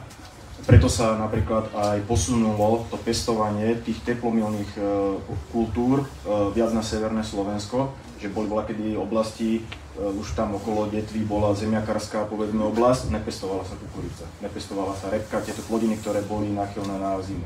Čiže to by bolo jedno riešenie, vlastne nepestovať priamo v tom podhorí, tieto, ako vy hovoríte, správne, ale na druhú stranu zase tí poľnohospodári využívajú to prostredie, že sa zmenilo, tak vlastne pestujú, aby boli vlastne rentabilní, aby dokázali prežiť. To je taká jedna otázka, alebo to je jeden taký postreh a potom vlastne ma napadlo ešte, že sú krajiny, alebo teda obrovské Alpy, pohorie, že ak by sa z týchto medveďov, ktoré sú povedzme tie problémové, ktoré sa, že miesto odstrelu riešiť nejaký odchyt a zazverniť povedzme medveďom tie časti Európy, ktoré by boli pre medveďa akože kľudné, tie Alpy sú obrovské, jednoducho niekoľkonásobne väčšie ako Slovensko, či by tam tie medvede sa nemohli sústrediť a by sa čiastočne vyriešil aj nejaký problém s týmito medveďmi takto. No, tá klimatická zmena, ktorá tu je vlastne vplýva na nás všetkých, ako na celú biotu, či je to zviera, či je to rastlina. Je pekné, že poľnohospodári začali využívať teda tie podmienky k pestovaniu tých iných plodín u nás v podhorí, ale medvedi sa neodsťahovali, tie tam zostali, lebo nemajú kam odísť. Tie nevedia ísť nikam, len ostať na tom jednom mieste. Tam je potom ešte ďalší problém s rozpadom smrečí napríklad, že ten smrek sa tam neudrží. bude čoraz viac podielu toho napríklad puka. To znamená viacej potravy pre medveďa, zároveň hospodárske plodiny, ale je to ešte väčší problém, čiže ono je to také zvláštne a tie Alpy, my sa nepotrebujeme zbaviť nejakej časti medveďa a presunúť ho niekde inde, my potrebujeme vyriešiť situáciu tu, pretože ten medveď môže byť o 5 rokov v rovnakom stave, pretože tu ide o tú úživnosť prostredia, ten medveď to dobehne. Keď bude zrazu veľa potravy, tak tie medvedice budú mať 3-4 mladé. No ale tým, že by sa obmedzilo to pestovanie v týchto... Tým, že by sa obmedzilo pestovanie... Tá potravná dostupnosť, tak by tam už nechodili tie medvede, ktoré teraz chodia a zostali by povedzme v tých národných parkoch, kde by v podstate tam, kam patrí do tej divočiny, ten medveď a nebol by blízko. To sú vlastne také prirodzené spôsoby, ako obmedziť aj ten kontakt medveďa s človekom. Lebo ten medveď by nemal potom kvôli čomu schádzať. Keď ste spomenuli tie národné parky, to je ďalšia taká kapitola, hej, že my máme ešte územia, kde je krásna zachovaná divočina, ale zhodou okolností sú to mnohokrát veľmi hodnotné, lesnícky hodnotné porasty, práve preto, že do nich človek celé 10 ročia až 100 ročia nebabral, tak narastli pekne a mnohí si na ne teraz robia záľusk. Čiže pokiaľ to nie sú nejaké naozaj neprístupné závery dolín, ktoré sa nedajú vyťažiť, tak stále je na ne upreté pozorné oko drevorúbačov. No a tým pádom aj tá divočina, v ktorej by ten medveď mohol prežívať, sa nám strašne zužuje. Čiže bolo by super, keby sme si povedali, že dobre, tak my sme tuto na nížinách, v mestách a niekde tu tak rekreačne na nejakých lazoch a tak, dobre, to je taká tá nejaká styčná zóna a medveď bude zase zalezený v tých národných parkoch, tých bezzasahových územiach, lenže na to by sme tie bezzasahové územia museli mať. A my ich máme strašne málo a aj tie, ktoré máme, tak sa niektoré lobistické skupiny snažia zlikvidovať. Kvôli krátkodobému zisku z nejakého krásneho dreva, ktoré tam je. Čiže tie medvede naozaj nemajú kam ísť. No a čo sa týka tých osadných plánov, sú nejaké také príklady zo zahraničia, ktoré hovoria o tom, že samotný medveď pri ľuďoch nemusí byť až taký úplne extrémny problém, pokiaľ nie je ten medveď agresívny, že nedochádza k nejakým stretom. A tam by sa možno, že dalo baviť o tom, že áno, tak máme kukuricu teraz v takýchto výškach nadmorských, lebo sa jej tam darí a možno, že na juhu ďalej už by neprežil, lebo je tam sucho teplo. Ale máme tam zároveň aj medveďa. Ale pokiaľ ten medveď bude chodiť iba na tú kukuricu, ale nebude si spájať do súvislosti, že človeka s tou kukuricou, lebo však to je kukuričný lán, hej, tam človek akože nič, nebude to nejak veľmi napachnuté, tak stále by to nemuselo tak strašne vadiť ako potrava, ktorá je vykladaná priamo človekom. Hej? Pretože ja si myslím, že ten súvis nebezpečný je práve vtedy, keď si človeka spojí prítomnosť človeka s prítomnosťou potravy, ten medveď.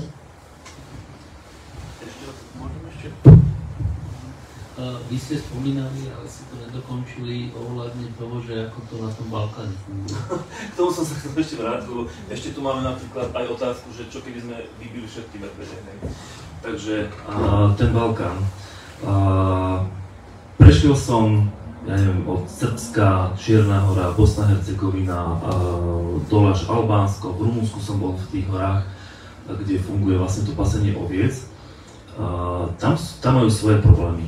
Tam majú napríklad problémy, že tie kopce, keď si predstavíte tu naše Karpaty, tak tam majú samozrejme tie svoje hory, tie sú úplne odlesnené.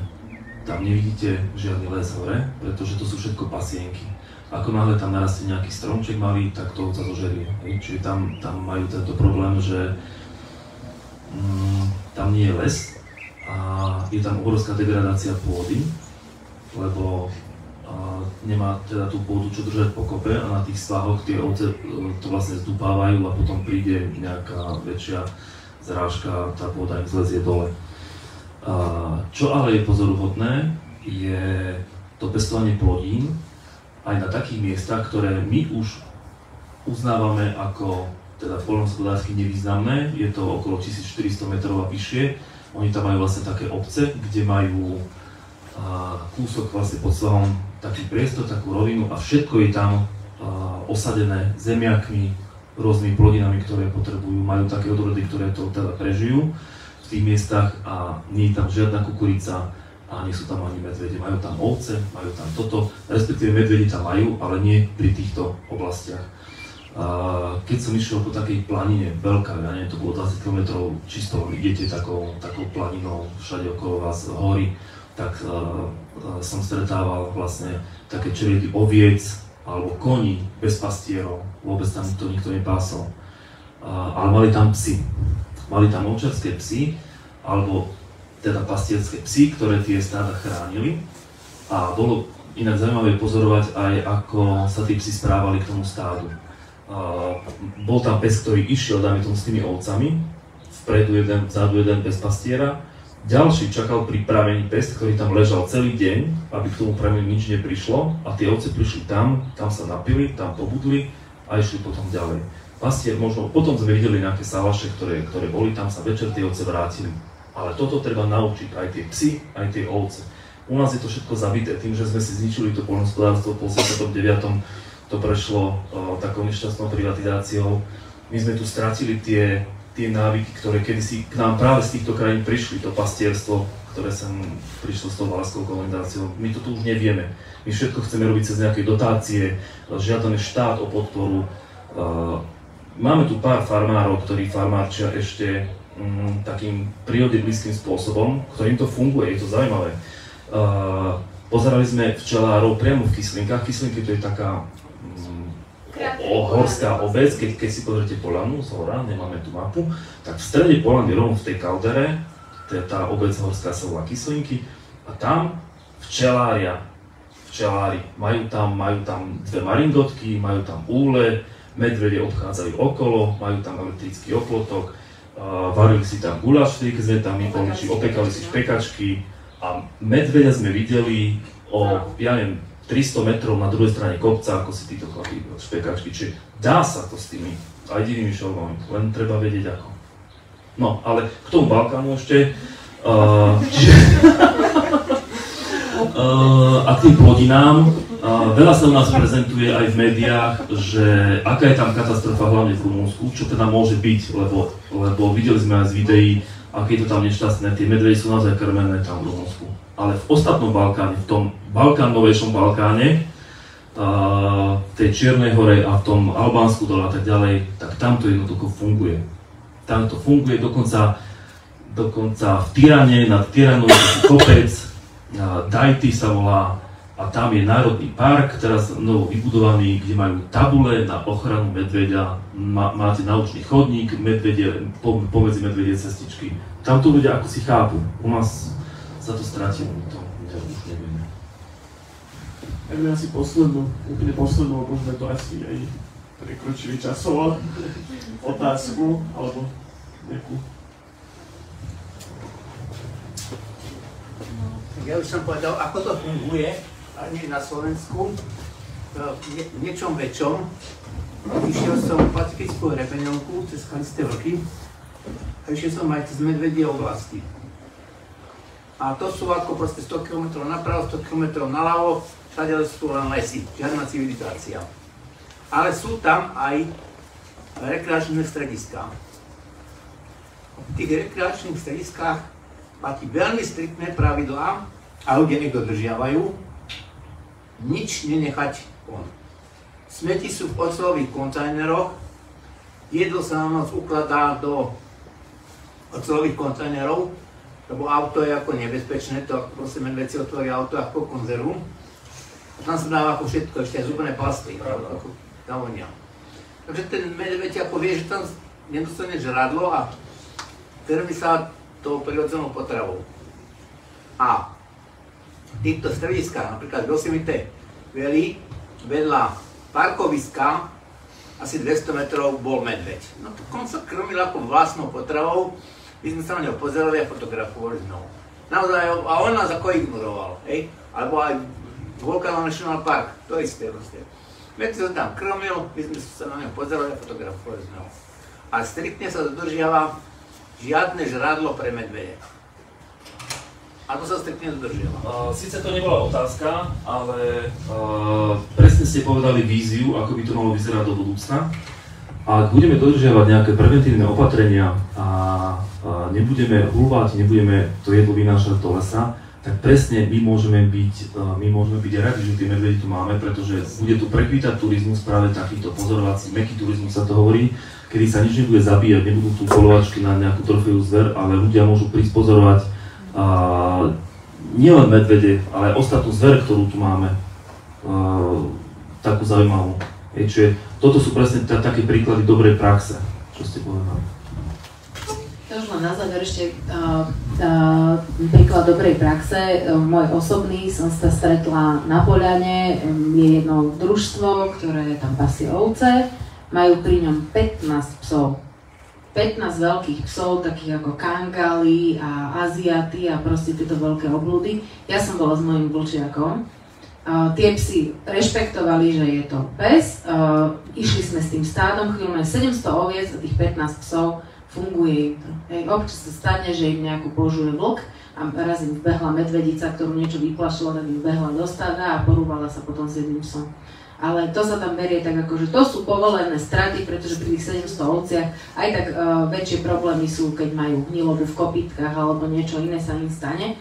Ale to stádo je normálne, dobre chránené, boli tam 2 pastieri, 15 psov, čiže videla som to na vlastné oči, mám z toho video, takisto ako sme videli tam tých včelárov, ja tam chodím od malička, tie maringotky tam boli vždy, čo si ja pamätám, čiže dá sa to, ide to, len to treba chcieť a treba to robiť poriadne, čiže ohradník, ktorý máte pre koňa vo medvede nezadrží, ale tamto pevnosť, čo mali urobenú okolo tých maringotiek, toho medveda 100% odradí a takisto ho odradí 15 veľkých čoklov. A fakt sa to oplatí radšej živiť tých 15 veľkých psov. Čiže dá sa to všetko, len my musíme prestať rozmýšľať nad tým, že čo, ako, prečo nejde. Ďakujem. Ešte raz potleskom teda o